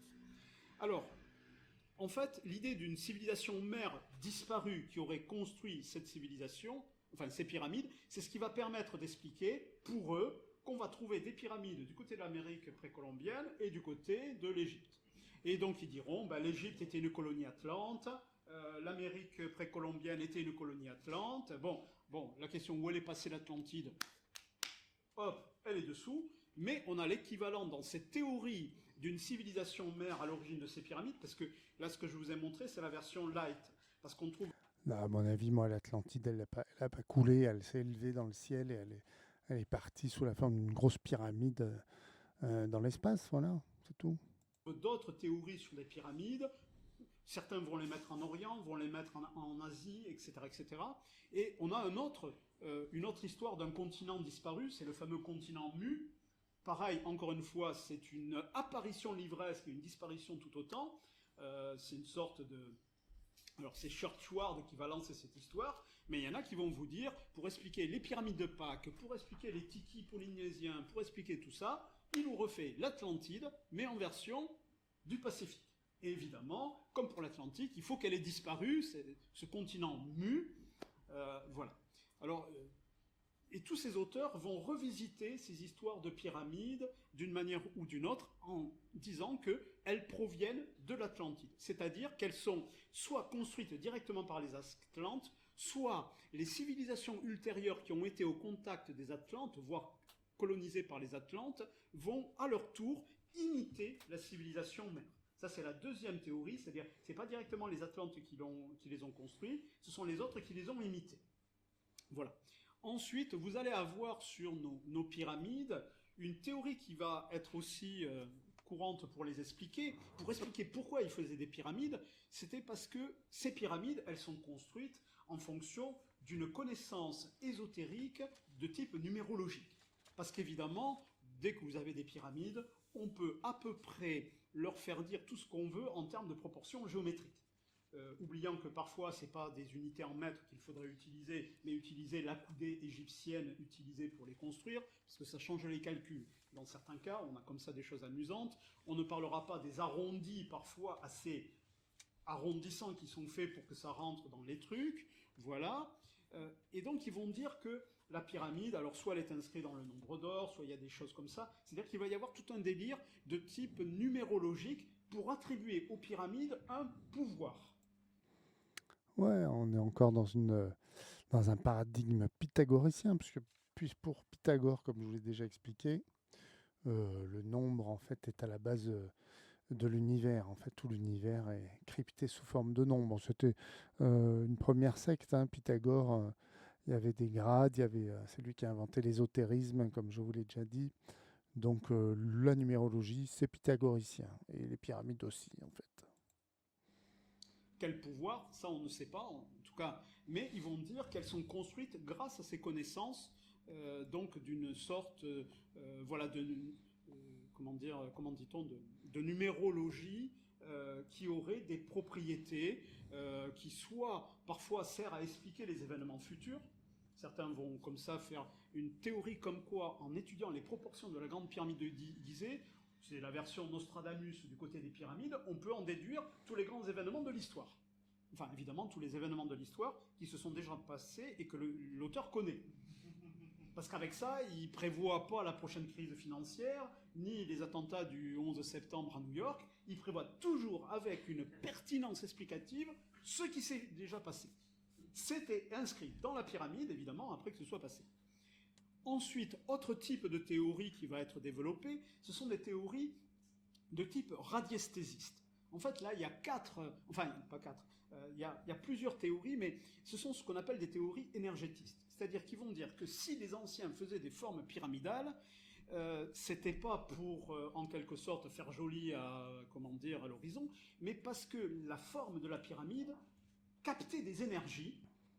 Bon, ne me faites pas le sketch, bien sûr que d'un point de vue énergétique, ça ne veut rien dire. Ils connaissent pas, ils comprennent pas la notion d'énergie, c'est clair, mais ils vont dire, parce qu'ils pensent l'énergie comme un fluide. Et donc, ils vont vous dire que la pyramide canalise les énergies, alors énergie cosmotellurique, énergie cosmique, énergie spirituelle, enfin tout ce que vous voulez, et vous avez comme ça toute une série de théories dites énergétistes pour expliquer que ces pyramides, elles ne sont pas simplement pyramidales, mais elles ont des pouvoirs. Du style, si vous construisez une petite pyramide chez vous, pas en moellon et parpaing, mais par exemple en bois ou en métal, simplement la forme pyramidale, et vous mettez une pomme à l'intérieur, ben la pomme, elle ne va pas vivre sa vie de pomme et se décomposer, ou être, un petit peu, finir par pourrir. Ils vont vous dire que ça la conserve. Parce qu'évidemment, cette énergie que canalise la pyramide va en quelque sorte momifier la pomme, et alors ils vont vous dire, vous mettez de la viande, elle ne rentre pas en putréfaction, vous mettez un rasoir, c'est génial, il s'auto-aiguise tout seul. Vous avez toute une littérature comme ça sur le pouvoir extraordinaire régénérateur. Alors en plus, si vous avez des pierres avec des cristaux bien particuliers, là ça marche du tonnerre de Dieu, si je puis dire, du tonnerre de rat, il faudrait dire, là, voilà, avec ces pyramides. Et alors, dans cette idée des pyramides comme canal cosmotellurique, vous avez une variante beaucoup plus récente qu'on appelle les ondes de forme. C'est la forme de la pyramide qui générerait des ondes vibratoires. Alors ça, c'est une théorie radiesthésiste de quelques allumés sympathiques, mais sur Internet, quand vous achetez leurs livres, ils vous marquent toujours que c'est démontré scientifiquement. Bon, ces trois radiesthésistes, à part eux qui ont écrit ce bouquin, et des autres qui ont repris la même idée, mais sur le même principe, il n'y a aucun travaux, il n'y a aucun fait, mais c'est présenté comme si c'était une découverte qui était connue, reconnue. C'est associé à la notion, par exemple, vous savez, la Terre vibre à une certaine longueur d'onde, tous les objets vibrent à une certaine longueur d'onde. Évidemment, les pyramides, elles vibrent à une longueur d'onde tout à fait exceptionnelle et qui aurait des pouvoirs qui pourraient être de régénération, des pouvoirs télépathiques, en tout cas d'amplification de pouvoirs parapsychologiques. En fait, cette version des ondes de forme, c'est une sorte de variante entre la radiesthésie et plus tard ce qu'on aura avec notamment les mouvements New Age qui investiront dans cette idée des ondes de forme. Donc c'est comme ça que vous pouvez trouver dans le commerce toute une série de petites pyramides que vous pouvez acheter, pas simplement pour la déco sur une étagère, mais parce qu'elles sont censées avoir des pouvoirs. Par exemple, elles chassent les mauvaises énergies, elles purifient l'air de la pièce. Vous allez avoir comme ça des discours allumés où elles ont même un effet ionisant sur l'air, voire anti-Covid. Ça, je l'ai trouvé aussi. Écoutez, si déjà les gens en croyaient ça, rajoutez ça, ça coûte rien. Bon. Elle protège du sida aussi. Ah, bah oui, voilà. Sauf que le sida est peut-être pas une maladie politiquement correcte dans cet univers-là, on ne sait jamais. Bon, en tout cas, cette affirmation que la forme pyramidale purifie, détoxifie vos chakras, éveille, pourquoi pas, vos énergies subtiles, permet, par exemple, on fait même des massages énergétiques, hein, on vous met de petites pyramides à l'endroit des chakras pour faire tourner un petit peu ces choses-là plus facilement. C'est la taupe. Oui, oui. juste que vous ne connaissez pas ces salons de massage. Hein, voilà. Mais ça existe bien comme type d'activité de développement personnel, de purification énergétique, de purification vibratoire. Et alors, quand ils s'amusent à faire des photos à effet Kirlian avec des pyramides, ça vous donne de superbes images, là aussi, qu'ils attribuent aux pyramides, alors que l'effet Kirlian, c'est tout simplement un champ électromagnétique, mais parce qu'on met l'objet concerné, on le soumet à un champ électromagnétique. C'est pas l'objet comme tel, c'est parce qu'on le met dans un champ électromagnétique. Une autre fois, nous pourrons reparler des photos dites à effet Kirlian, vendues à une époque très chère, ça doit toujours se faire, voilà, en expliquant que c'était l'aura, que c'était le corps énergétique, alors que vous prenez un trombone, vous le mettez dans le bon dispositif, et vous aurez un magnifique effet Kirlian autour du trombone. Je pourrais même vous apporter une machine, on peut le voir à l'œil nu, on peut faire un effet Kirlian visible à l'œil nu, tout simplement parce que vous mettez l'objet dans un, on va dire, un courant électrique.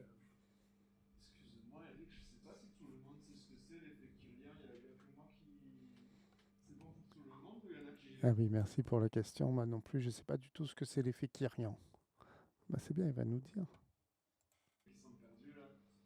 L'effet Kirlian, c'est la fameuse feuille coupée où tu vois une sorte d'aura qui continue à exister sur la photo qu'on te présente. En réalité, c'est un montage, il faut 2 temps.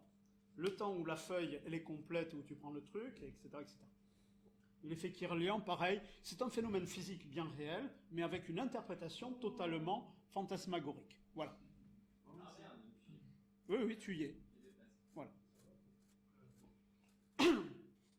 Voilà. Sauf que, alors, voilà, les feuilles. Sauf que moi, quand je le fais avec un trombone ou une petite cuillère en métal, parce qu'il faut qu'elle soit en métal, ça marche mieux, ça casse le mythe du rêve de l'effet Kirlian. Voilà. Parce que quand vous le mettez avec l'appareil à plasma, vous avez ça. Si vous ne le mettez pas dans le champ électromagnétique, il n'y a rien du tout. Voilà. Bon, mais on avance un petit peu, parce que là, on est sur... Voilà. Merci. Désolé pour l'interruption. Alors, la grande raison de ces formes pyramidales qu'on trouve dans toutes ces cultures et ces civilisations, pour vous faire une histoire courte, déjà, elles ne sont pas aussi universelles, parce qu'il y a des tas de civilisations qui ne vont pas construire de pyramides, qui ne vont pas s'investir dans ce type d'architecture. Vous avez, vous, déjà vu des pyramides en Grèce? Le Parthénon? Bon, alors là... non. Des frontons, pas des pyramides. Voilà, bon, parce qu'à ce moment-là, dès que tu trouveras un triangle dans la moindre construction, si tu proclames « Alléluia, c'est une pyramide », alors là, comment dire, Pythagore faisait des pyramides sans le savoir. Hein. Bon, non. Vous avez des tas de civilisations qui ne font pas de bâtiments de ce type-là, avec une architecture, avec une forme plus ou moins pyramidale. Par exemple, du côté des Celtes, ils n'ont pas d'architecture pyramidale. Stone Age, un grand classique, n'est pas en réalité de nature pyramidale. Donc, déjà, cette thématique comme quoi ce serait universel, ça ne tient pas la route. Seules certaines civilisations vont adopter ce type d'architecture. Et en fait, il y a quelque chose qui est évident. Si vous êtes un architecte, c'est que si on repasse toutes les civilisations concernées qui vont construire avec des formes pyramidales, alors je vais oser désacraliser la chose de cette manière-là, c'est grosso modo parce qu'ils sont incapables de faire le Parthénon d'Athènes. C'est que grosso modo, ils ne connaissent pas la clé de voûte, ils ne connaissent pas les arcs-boutants, et que pour construire en hauteur, ils ne savent pas faire autrement que d'empiler des trucs pleins sur d'autres trucs pleins pour monter en hauteur. Parce qu'ils cherchent à avoir une hauteur, soit parce que ça permet de se rapprocher du ciel, ça c'est propre aux croyances religieuses, soit parce que ça permet d'avoir, quand vous avez une place, une visibilité pour tous, sauf qu'on ne sait pas construire en hauteur un mur fin ou un bâtiment avec un mur fin et vide dans ces époques d'architecture. Vas-y, remontre-nous les trucs. Reviens à Saqqara. Ils veulent construire en hauteur, sauf qu'ils n'ont pas les techniques, les technologies architecturales pour le faire. Donc, le point commun, pas de ces bâtiments, mais vas-y, remonte vraiment à ceux qui sont antiques. Voilà, comme on le voit là. Vas-y, tu peux t'arrêter. Voilà. Grosso modo, ils veulent construire en hauteur. Mais quand vous n'avez pas de poutre en métal, quand vous n'avez pas toutes ces technologies architecturales qui n'arriveront que beaucoup plus tard en termes de maîtrise, comment vous faites pour construire en hauteur? Vous n'avez pas 36 000 possibilités. Ça, c'est ce qu'on appelle des contraintes architecturales. Si vous voulez monter en hauteur quand vous ne connaissez pas, ben, vous n'allez pas faire des assises qui s'empilent de même hauteur, parce que vous avez un effet de report sur l'extérieur. Donc pour éviter ça, la seule possibilité que vous avez, c'est de faire un étage supérieur qui soit plus étroit que l'assise. Et c'est comme ça que vous montez en empilant des étages, mais où à chaque fois, l'étage est plus petit. Donc là, ce qu'on voit, c'est pas du tout une volonté de construire une pyramide. Construire haut, oui. Construire majestueux, grand, imposant, parce qu'il y a des arrière-plans politiques et de pouvoir, oui. Mais pourquoi ils adoptent cette forme? Ben parce qu'ils sont incapables de faire une cathédrale gothique. Architecturalement, le Parthénon est 1000 fois plus complexe que les pyramides d'Égypte. Sauf que les pyramides d'Égypte, elles sont massives, elles sont, on va dire, bien géométriques en apparence de cet ordre-là. Alors oui, il y a beaucoup de choses il y a plusieurs hypothèses, évidemment, qui sont débattues pour les pyramides de Gizeh, notamment les 3 grandes, parce que là, il y a un effet de massivité, d'ampleur pour les chantiers, pour les blocs. Mais ensuite, la technique architecturale, c'est un tas de cailloux égalisés. Architecturalement, il faut arrêter de délirer sur les pyramides. Les pyramides, c'est un tas de cailloux égalisés. Vous faites un tas de sable, vous déversez un tombereau de sable, il va naturellement prendre une forme pyramidale à peu près de 45 degrés. Puisque c'est une forme, et on voit qu'en Égypte, ils ont testé cela pour la paroi, parce que c'est à peu près à ce moment-là où vous n'avez plus d'effet de, comment dire, le tas, s'il est trop pointu, il s'écroule, et s'il est trop, l'angle n'est pas assez ouvert, en fait, ça n'a pas d'effet voulu. Donc, vous prenez un tas de sable, il va s'égaliser naturellement par les forces physiques, la résistance des grains de sable et la gravitation, à peu près sous une forme vaguement pyramidale. Parce qu'il n'y aura pas d'arête, évidemment. Mais si on revient sur tous les bâtiments que vous voyez, ce que vous avez, c'est en fait de fausses pyramides au sens égyptien, parce que ce que vous avez, c'est en fait plutôt des temples plateformes. C'est-à-dire vous avez tout le bâtiment, on remonte jusqu'aux ziggourats de Babylone. C'est le véritable point commun, c'est que ce sont des plateformes pour être plus proches des dieux, plus proches du ciel. Voilà. Montre-nous l'image d'avant, elle est plus complète. Le sanctuaire n'est pas à l'intérieur, ce ne sont pas des tombeaux, c'est au sommet. C'est au sommet où se fait le culte, parce que les dieux concernés sont ce qu'on appelle des dieux ouraniens, des dieux du ciel, dans pratiquement toutes les cultures qui vont faire ce type de bâtiment. Sauf que...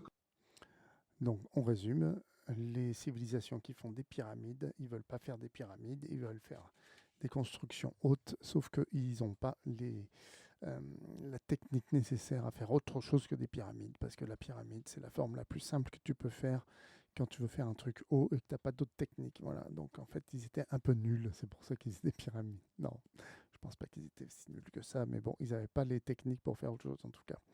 Et moi, je vais passer à la dernière page, à la dernière case du crayonné de ma planche. Voilà.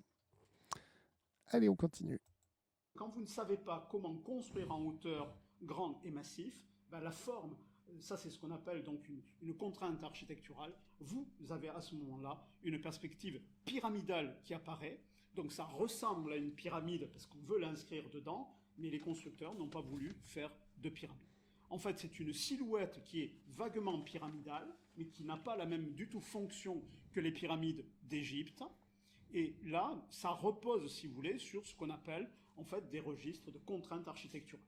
En fait, c'est ce qu'on appelle une exaptation architecturale. Quand vous voulez faire certaines choses, mais que vous n'avez pas certains types de techniques, vous avez des sortes de contraintes qui font que vous allez retrouver les mêmes types de constructions, ce qui fait qu'il n'y a pas de relation géographique, historique ou culturelle entre toutes ces civilisations concernées, sauf si vous prenez le Soudan et l'Égypte, où là c'est clair et net, parce que là on sait que le phénomène, c'est simplement que en Mésopotamie, là vous êtes au 3e millénaire avant Jésus-Christ, en Égypte, ou dans ces civilisations d'Amérique précolombienne, séparées par des siècles, voire des millénaires, quand vous voulez construire haut et en hauteur pour ces mêmes fonctions, votre bâtiment, il ne peut pas prendre la forme d'un gratte-ciel.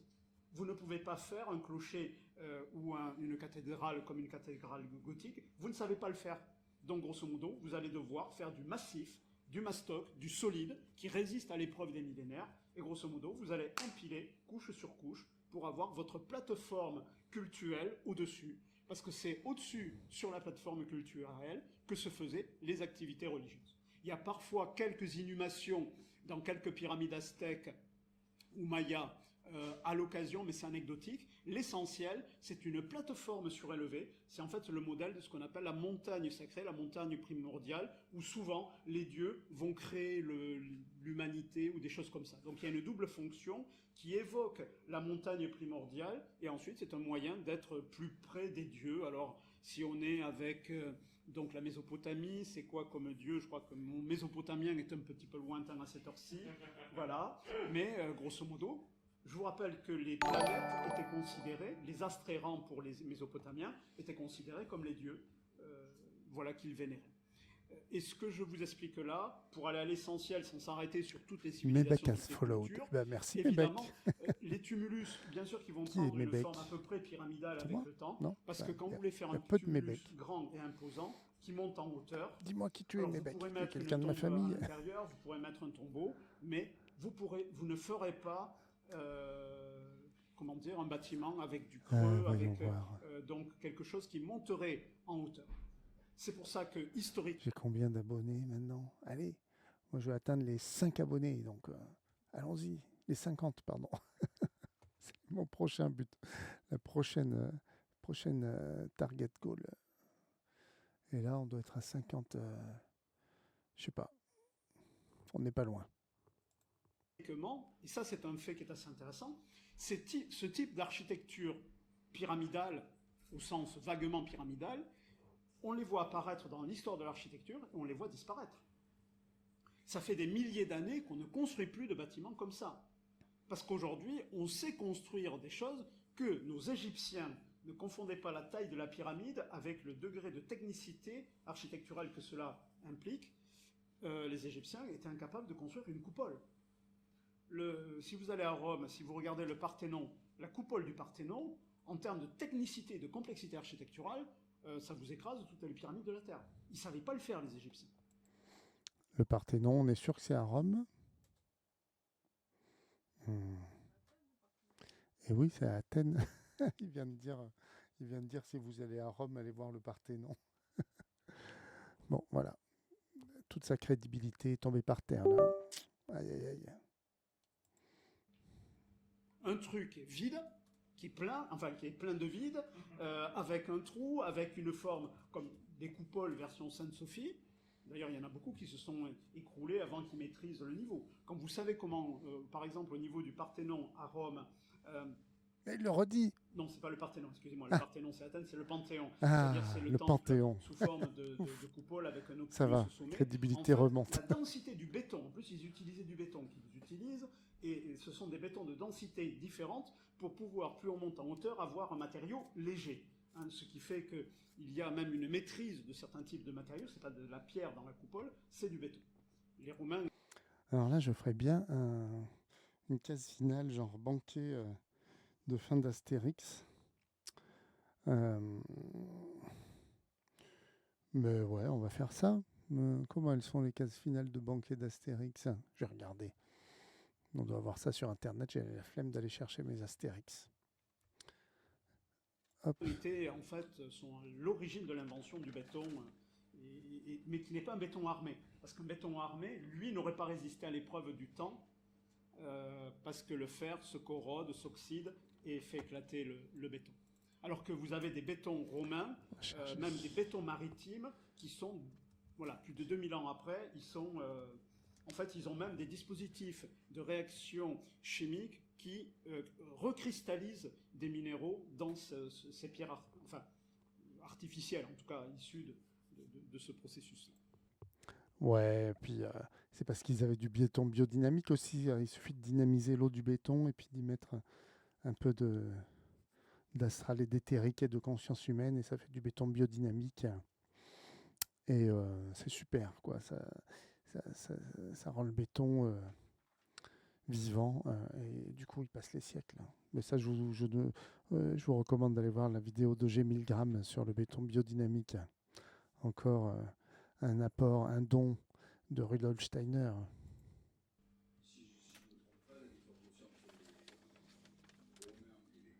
Alors. on n'entend rien de ce qui est dit. Donc on a des banquets finaux. En général, c'est une table circulaire. Mais j'ai pas assez de personnages là. Puis, ou alors je fais un banquet final comme ça, avec une table. Mais souvent c'est plutôt circulaire quand même. Hein. Voyons voir. Avec un feu au milieu, ouais, ça serait sympa. Un peu compliqué à faire quand même. Hein.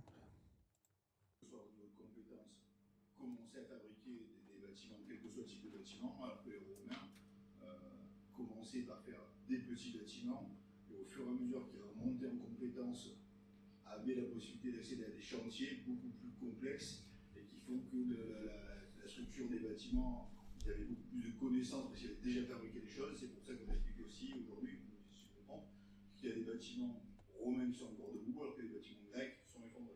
Alors après, il y a aussi quelques tremblements de terre Oui, qui ont aidé. Grecs, Parce que les plus beaux temples grecs encore en état ne sont pas en Grèce, ils sont en Sicile principalement, ou du côté de l'Italie du Sud, parce qu'ils... Voilà. Mais là, c'est pas dû à la technicité architecturale, c'est dû à des... Comment dire aussi à l'activité géologique de certaines régions en Grèce.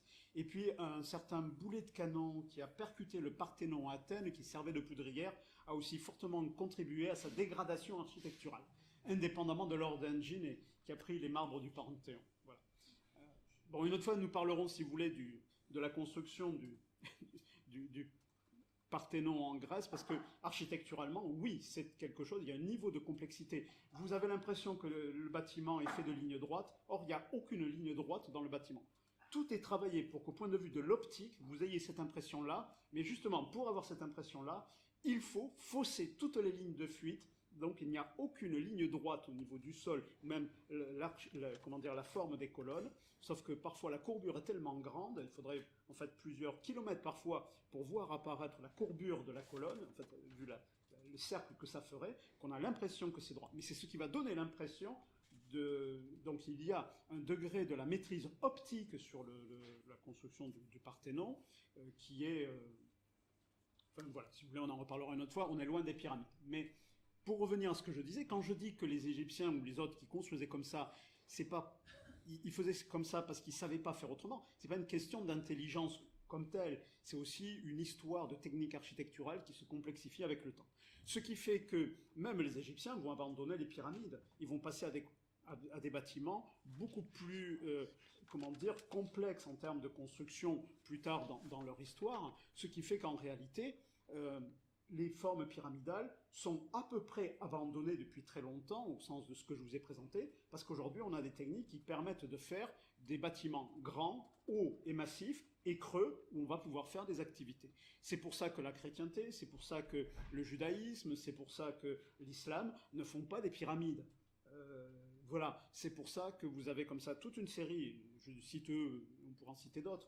Alors, certains voudront voir dans les pagodes chinoises une pyramide, mais bon, non, encore une fois, là on rentre dans... Ils voient des pyramides partout. Dans les faits, si vous faites le tour d'autres civilisations, vous allez vous apercevoir que tout ce que vous avez, c'est que quand les gens ont des techniques de maîtrise architecturale plus complexes, ils font d'autres types de bâtiments que des pyramides. Au sens, non pas la pyramide lissée de Gizeh qui n'est propre qu'à l'Égypte, mais ce type de plateformes qui montent en hauteur et qui sont en fait simplement des étages pleins entassés les uns au-dessus des autres.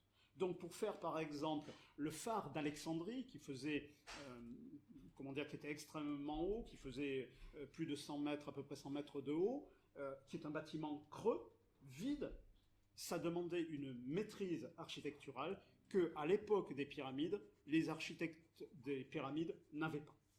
Quand je dis cela, c'est au sens où Newton ne connaissait pas la relativité d'Einstein. Donc il ne faut pas le considérer comme un défaut d'intelligence, mais l'inscription dans une histoire de technique, de technologie, de maîtrise architecturale. Du côté des pyramides, on voit souvent qu'ils tâtonnent.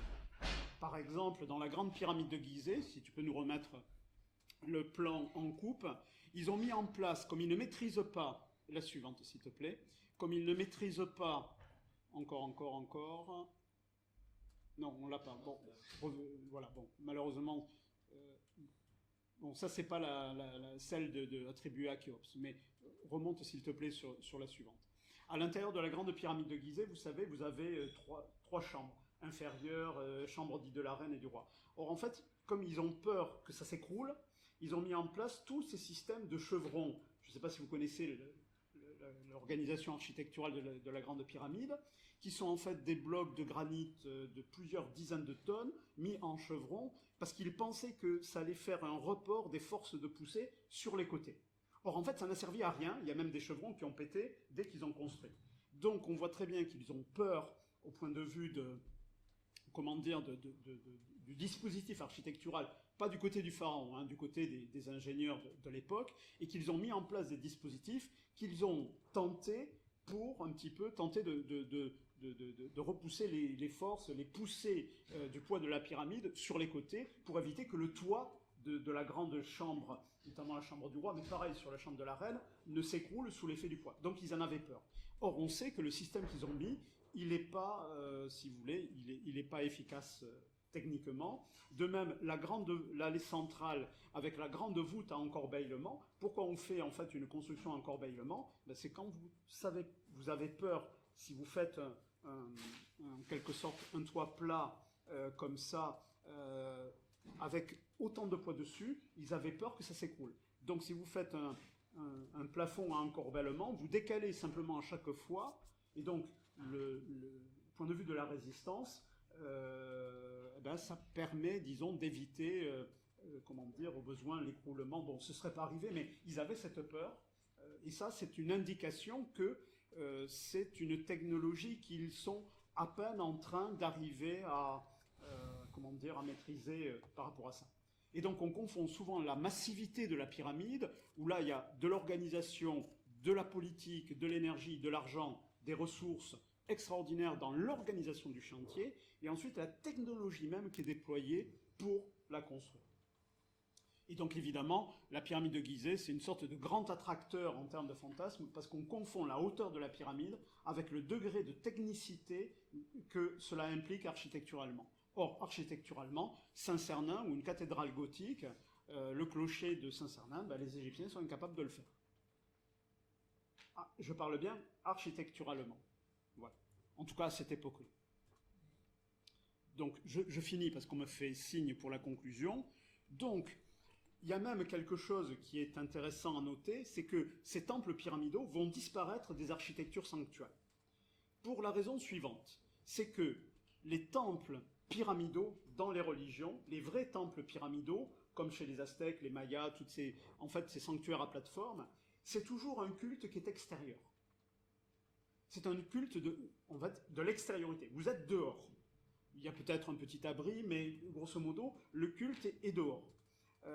Tandis que lorsqu'on aura des religions qui mettront en avant un culte intériorisé, au sens physique du terme, dans le bâtiment, ben là, vous aurez besoin de quelque chose qui puisse abriter à l'intérieur.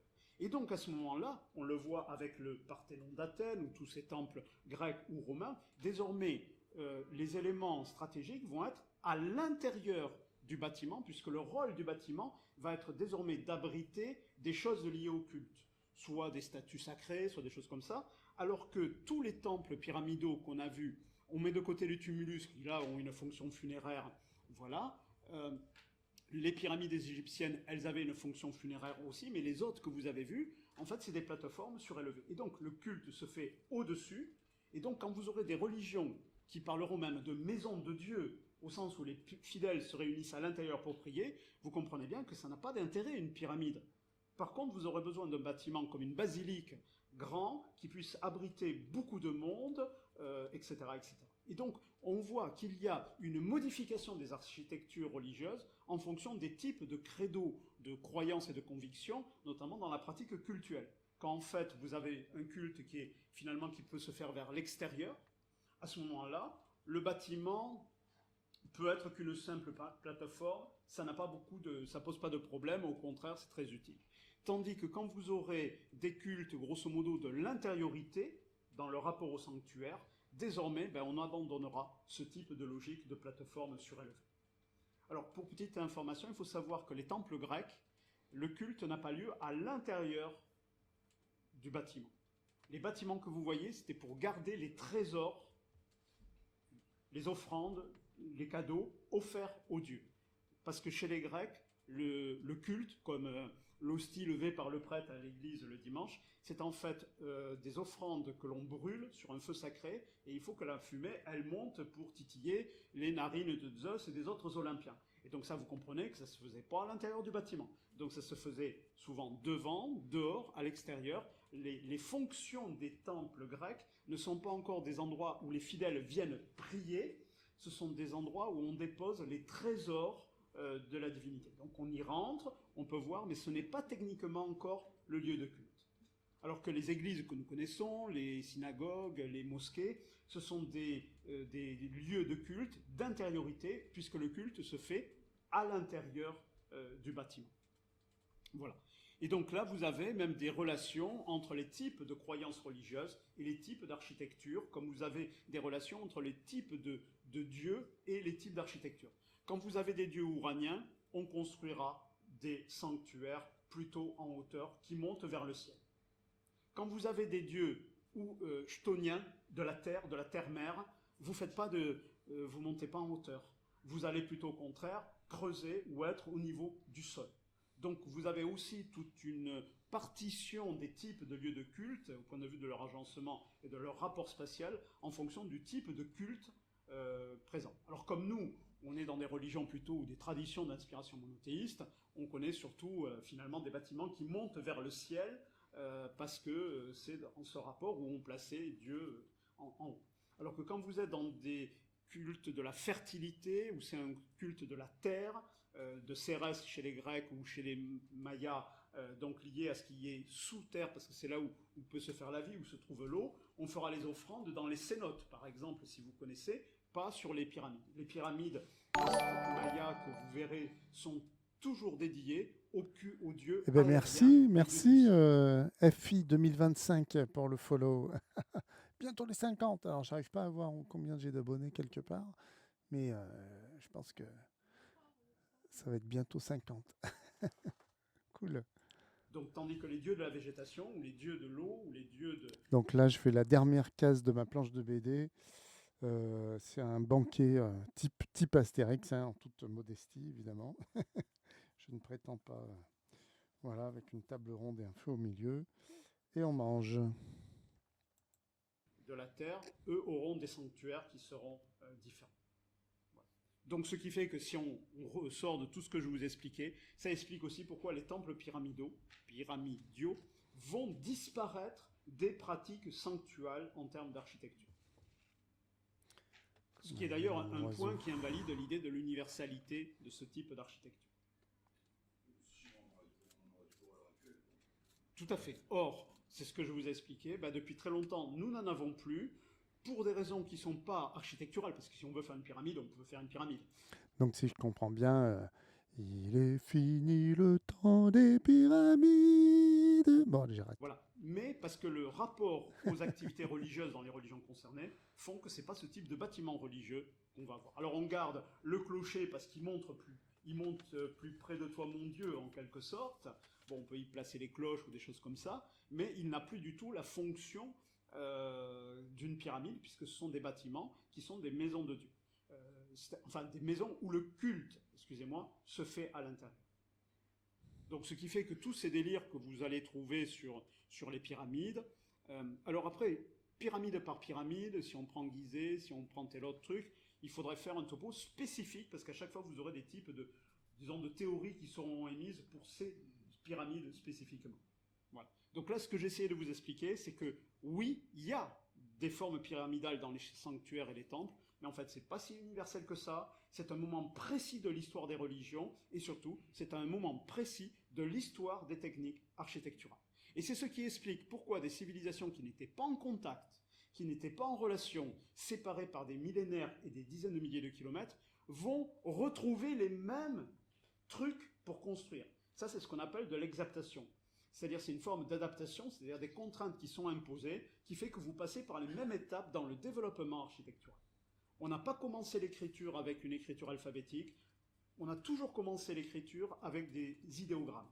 En Chine, en Mésopotamie, du côté de l'Égypte ou du côté de l'Amérique précolombienne, puisque ce sont des foyers d'invention différents et séparés de l'écriture, mais ils sont passés par les mêmes étapes, en tout cas jusqu'à certains développements. Les Chinois sont restés sur les idéogrammes, et en architecture c'est pareil, ils sont passés par des étapes similaires, parce qu'ils n'avaient pas de moyens de faire autrement, en tout cas s'ils voulaient construire massif, majestueux, solennel, dans ce type d'architecture sanctuaire.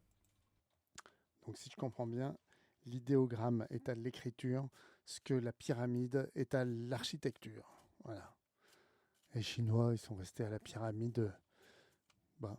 C'est pas mal quand même, c'est joli en tout cas.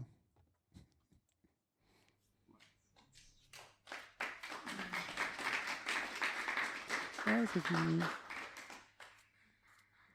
Est-ce qu'on aura les questions? Alors, au départ, les tombeaux égyptiens, ils sont en sous-sol. Hein. Est-ce qu'il y a la momie de Ramsès II en bas? Eh ben non, il n'y a pas le... Ah, tais-toi. Il n'y a pas les questions. Après, c'est rhinocéros sur ce terrain. Moi, je vais quand même finir ma case. Hein. Je vais finir ma case. Et puis, elle est bientôt finie. C'est du crayonné rapide. Hein. Je vais finir ma case. Et qu'est-ce qu'on va s'écouter? Est-ce qu'on s'écoute le rhinocéros? Bah ouais, il n'y a qu'à s'écouter le rhinocéros, c'est bien. Allez. Par contre, c'est un peu fort. Hein. Bonjour, bienvenue dans Rhinocéros. Aujourd'hui, on va vous parler d'un milliardaire qui a décidé d'utiliser sa fortune pour faire triompher l'extrême droite en France. Et ce milliardaire, c'est même pas Vincent Bolloré, c'est un autre, Pierre-Édouard Stérin. Comme Bolloré, Stérin est un catholique conservateur et comme Bolloré, Stérin se sent investi d'une mission, sauver la France. Il est en exilé fiscal depuis 2012, il vit en Belgique. Je sens que ça va me déprimer, ça. Il est comme Bolloré, mais c'est pas Bolloré, il y en a un autre. Bon, on le connaissait, hein, ce terrain, mais bon. Puis, en fait, le fisc, pour pouvoir faire grossir encore sa fortune, parce qu'avec sa fortune, son but est de financer les causes qu'il soutient. Et il a décidé de brûler, en quelque sorte, toute sa fortune au service de ces causes.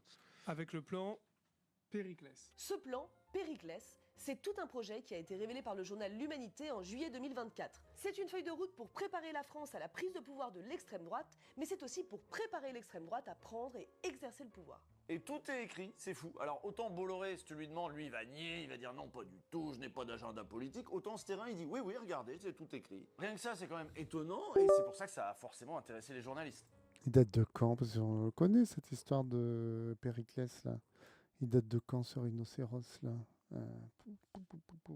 L'Humanité a Attends.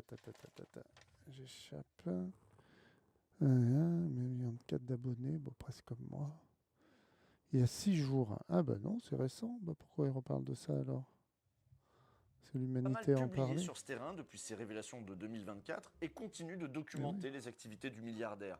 Mais Le Monde, la cellule investigation de Radio France ou le Nouvel Obs se sont aussi penchés sur le sujet pour nous aider à mieux cerner le personnage. Périclès, ça vise à faire gagner, en utilisant tous les moyens légaux possibles, l'extrême droite ou la droite à la prochaine présidentielle. Pour ça, Pierre-Édouard Stérin compte mobiliser beaucoup d'argent, 20 millions d'euros, investis en 2025 selon ses équipes. Et l'avantage avec Stérin, c'est que le gars, il assume. Oui, il veut faire gagner l'extrême droite en France. Oui, il est prêt à mettre du pognon sur la table pour ça. Tout ce pognon qui donne pas à l'État français d'ailleurs. Ah oui, non, parce qu'il est exilé fiscal en Belgique. Mais il faut le comprendre, hein, il y a trop de normes, il y a trop de charges, il y a trop d'impôts. Donc lui, il est parti, puis il l'assume. Ça aussi, il le raconte, il l'explique. Je suis assez peu attaché, en tout cas je suis très critique vis-à-vis de l'État et de toutes les restrictions de liberté qu'on peut avoir, diverses et variées, vis-à-vis des taxes qu'on nous impose de façon très importante et qui sont ensuite extrêmement mal réemployées. Une partie d'entre elles, me semble-t-il. Et donc c'est vrai que c'est la raison numéro 1 pour laquelle j'ai déménagé en Belgique en 2012. Moi je veux dire, j'ai dû utiliser avec abondance la sécurité sociale pour des raisons de santé. Et je suis bien content qu'on ait un État qui prenne des taxes, notamment aux gens fortunés, et qu'on mutualise tout ça pour aider les gens malades. Parce que la facture de la clinique de 10 000 €, j'aurais pas trop pu la payer moi-même. Sa fortune, il l'a faite en nous vendant les fameuses Smartbox. Vous savez, les coffrets cadeaux de merde là, avec des week-ends, des activités, des restos, etc.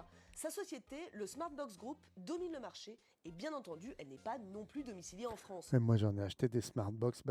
Ça m'énerve. Voilà, ça m'énerve parce que j'en ai acheté. Je savais pas que c'était un facho derrière. Et voilà, c'est pénible. C'est une société de droit irlandais. Vous l'aurez compris, ce terrain est libertarien. Donc il n'est pas exilé fiscal uniquement pour garder son pognon, il veut aussi en priver l'État français qui pourrait en faire n'importe quoi. Vous vous rendez compte, payer des fonctionnaires, faire tourner des services publics, l'horreur, quasiment l'Union soviétique. Affreux. On l'a fait parce qu'on estimait que c'était criminel de continuer à engraisser l'État français pour lui permettre de continuer à faire ce qu'il fait aujourd'hui dans une certaine mesure, à savoir n'importe quoi. Cette interview date d'avant la révélation du plan Périclès. Mais dans ce podcast d'entrepreneurs, Stérin parle déjà de son projet en fait. En 2021, il avait créé un fonds, le Fonds du bien commun. Stérin se fait une idée assez précise de ce qu'est le bien commun et de comment utiliser cet argent. Et encore une fois, il assume, il explique. Et ces 80 millions, on va les utiliser pour essayer d'investir sur d'investir, de donner, de prêter ou d'investir sur des sujets utiles au redressement de la France et à la promotion du Christ. Et au redressement de la France essentiellement, donc très concrètement, on est très porté sur les sujets d'éducation, les sujets de pauvreté, de handicap, de patrimoine, de culture. Et tout ça, c'est génial, parce que de loin, ça va ressembler à de la charité. Genre, le gars est généreux. Donc il veut rien filer à l'État français parce qu'en fait il voudrait que ça marche comme ça, avec la charité, avec la philanthropie des riches qui vont choisir eux-mêmes de quels services, de quelles associations la société a besoin. Depuis, tout ça a pris forme. Sur C8, vous avez peut-être vu passer la Nuit du bien commun d'ailleurs. C8 fête les 5 ans de la Nuit du bien commun. Cette belle soirée de levée de dons a permis à 90 projets solidaires de se concrétiser. On va commencer tout de suite avec le palier à 5 000 €. Le 11,30, merci monsieur. Le 304, merci madame. Don à 5 000 € pour le 13,55, 2 fois. Les assos qui sont soutenus, c'est bien sûr des assos qui parlent de patrimoine, de famille, d'enfance, de prière même. Et puis, tiens, de journalisme. Bah oui, il faut sauver le journalisme aussi. En 2012, lors d'une simulation de vote pour les élections présidentielles, plus de 85% des étudiants en journalisme votent pour un candidat de gauche ou d'extrême gauche. C'est pour cela que l'Institut libre du journalisme est vital pour la liberté d'expression et la liberté d'opinion dans notre société. La Nuit du bien commun, c'est une des vitrines du fonds philanthropique de Stérin. On vous le dit parce que les organisateurs le présentent pas forcément comme ça, même quand on leur pose la question. Dites-nous quand même, qui est à l'origine de cette initiative? L'équipe des fondateurs? Est-ce qu'il y a quelques noms importants à retenir? Alors, plus que des noms, c'est d'abord des états d'esprit. Je dirais que c'est vraiment des personnes qui avaient à cœur de réconcilier un peu des entrepreneurs qui avaient envie de s'engager et des associations qui le croisaient. Oui, elle veut pas le dire, mais enfin bon, c'est surtout Stérin, c'est un truc à Stérin le bien commun. Là. Et donc en plus du fonds du bien commun, 80 millions d'euros investis chaque année dans des projets savamment sélectionnés par Stérin et ses équipes, maintenant il y a le projet Périclès. Donc ça, c'est une autre structure à part, parce que ça va bien 2 minutes, les projets associatifs, tout ça, là, mais ce qui est sérieux, c'est la politique. Et c'est là-dessus maintenant que Stérin veut agir, la vraie politique, là où ça se décide. Le problème, c'est qu'en France, on ne peut pas directement donner des millions aux partis politiques qui nous plaisent. Il y a des règles, on n'est pas aux États-Unis. Donc si un riche veut peser dans le monde politique, il faut qu'il s'y prenne autrement. Alors, le projet Périclès, c'est une méthode, une feuille de route, on vous disait. En 2024, par exemple, l'objectif prioritaire, c'était de mettre en place de quoi mener une guérilla juridique, de multiplier les contacts auprès des politiques, de créer une école de formation pour les futurs candidats aux municipales, avec comme objectif d'en former plus de 2000 en 2025. Et oui, parce qu'il va y avoir les municipales en 2026. Et Stérin va mettre le paquet pour ces élections, mais aussi et surtout pour 2027. Le but, c'est que cette année-là, Périclès, ce soit une équipe de 50 personnes équivalentes en plein, avec un budget de 25 millions d'euros juste pour 2027. Au total, Stérin compte dépenser 150 millions d'euros sur 10 ans, et ça, c'est juste pour le projet Périclès. Bon, écoutez, je vous invite à finir de regarder la vidéo sur la chaîne de Blast, si ça vous intéresse. Donc c'est l'émission Rhinocéros de Usul et la fille, je sais plus comment elle s'appelle, c'est affreux, de Usul, non, on peut pas dire ça. Donc pour vous donner un ordre de grandeur, est-ce que c'est... Attends. Rhinocéros, en plus tout le monde le sait, c'est affreux. Usul et Lumi, voilà. Peut-être Lumi et Usul, si ça se trouve c'est elle qui fait tout le boulot, hein, c'est pas... Ok, donc sur la chaîne de Blast, c'est une émission très intéressante qui parle des médias. Et voilà. Écoutez, moi j'ai fini le crayonné de ma planche, donc je suis plutôt très content de ça. Et ben, prochain coup, on passera sans doute à l'ancrage, voilà. Donc là, ce sera peut-être mardi, peut-être lundi, mais probablement mardi plutôt. Mais je le mettrai sur mes réseaux sociaux et sur mon Discord. Donc n'hésitez pas à vous inscrire sur mon Discord. Donc vous avez le lien un peu partout sur mon site, sur ma page Twitch. Vous pouvez aussi m'aider financièrement par Tipeee. Voilà. Et puis sinon, vous pouvez vous abonner à ma chaîne Twitch ou à ma chaîne YouTube ou à ma chaîne Skepticon ou à mes divers réseaux sociaux. Bah, je vous laisse chercher, hein, ça va bien. Eh bien écoutez, moi en tout cas, je vous dis à la prochaine. Merci d'avoir regardé ce stream ou plus probablement ce replay. Et puis voilà, je vous dis à bientôt. Salut!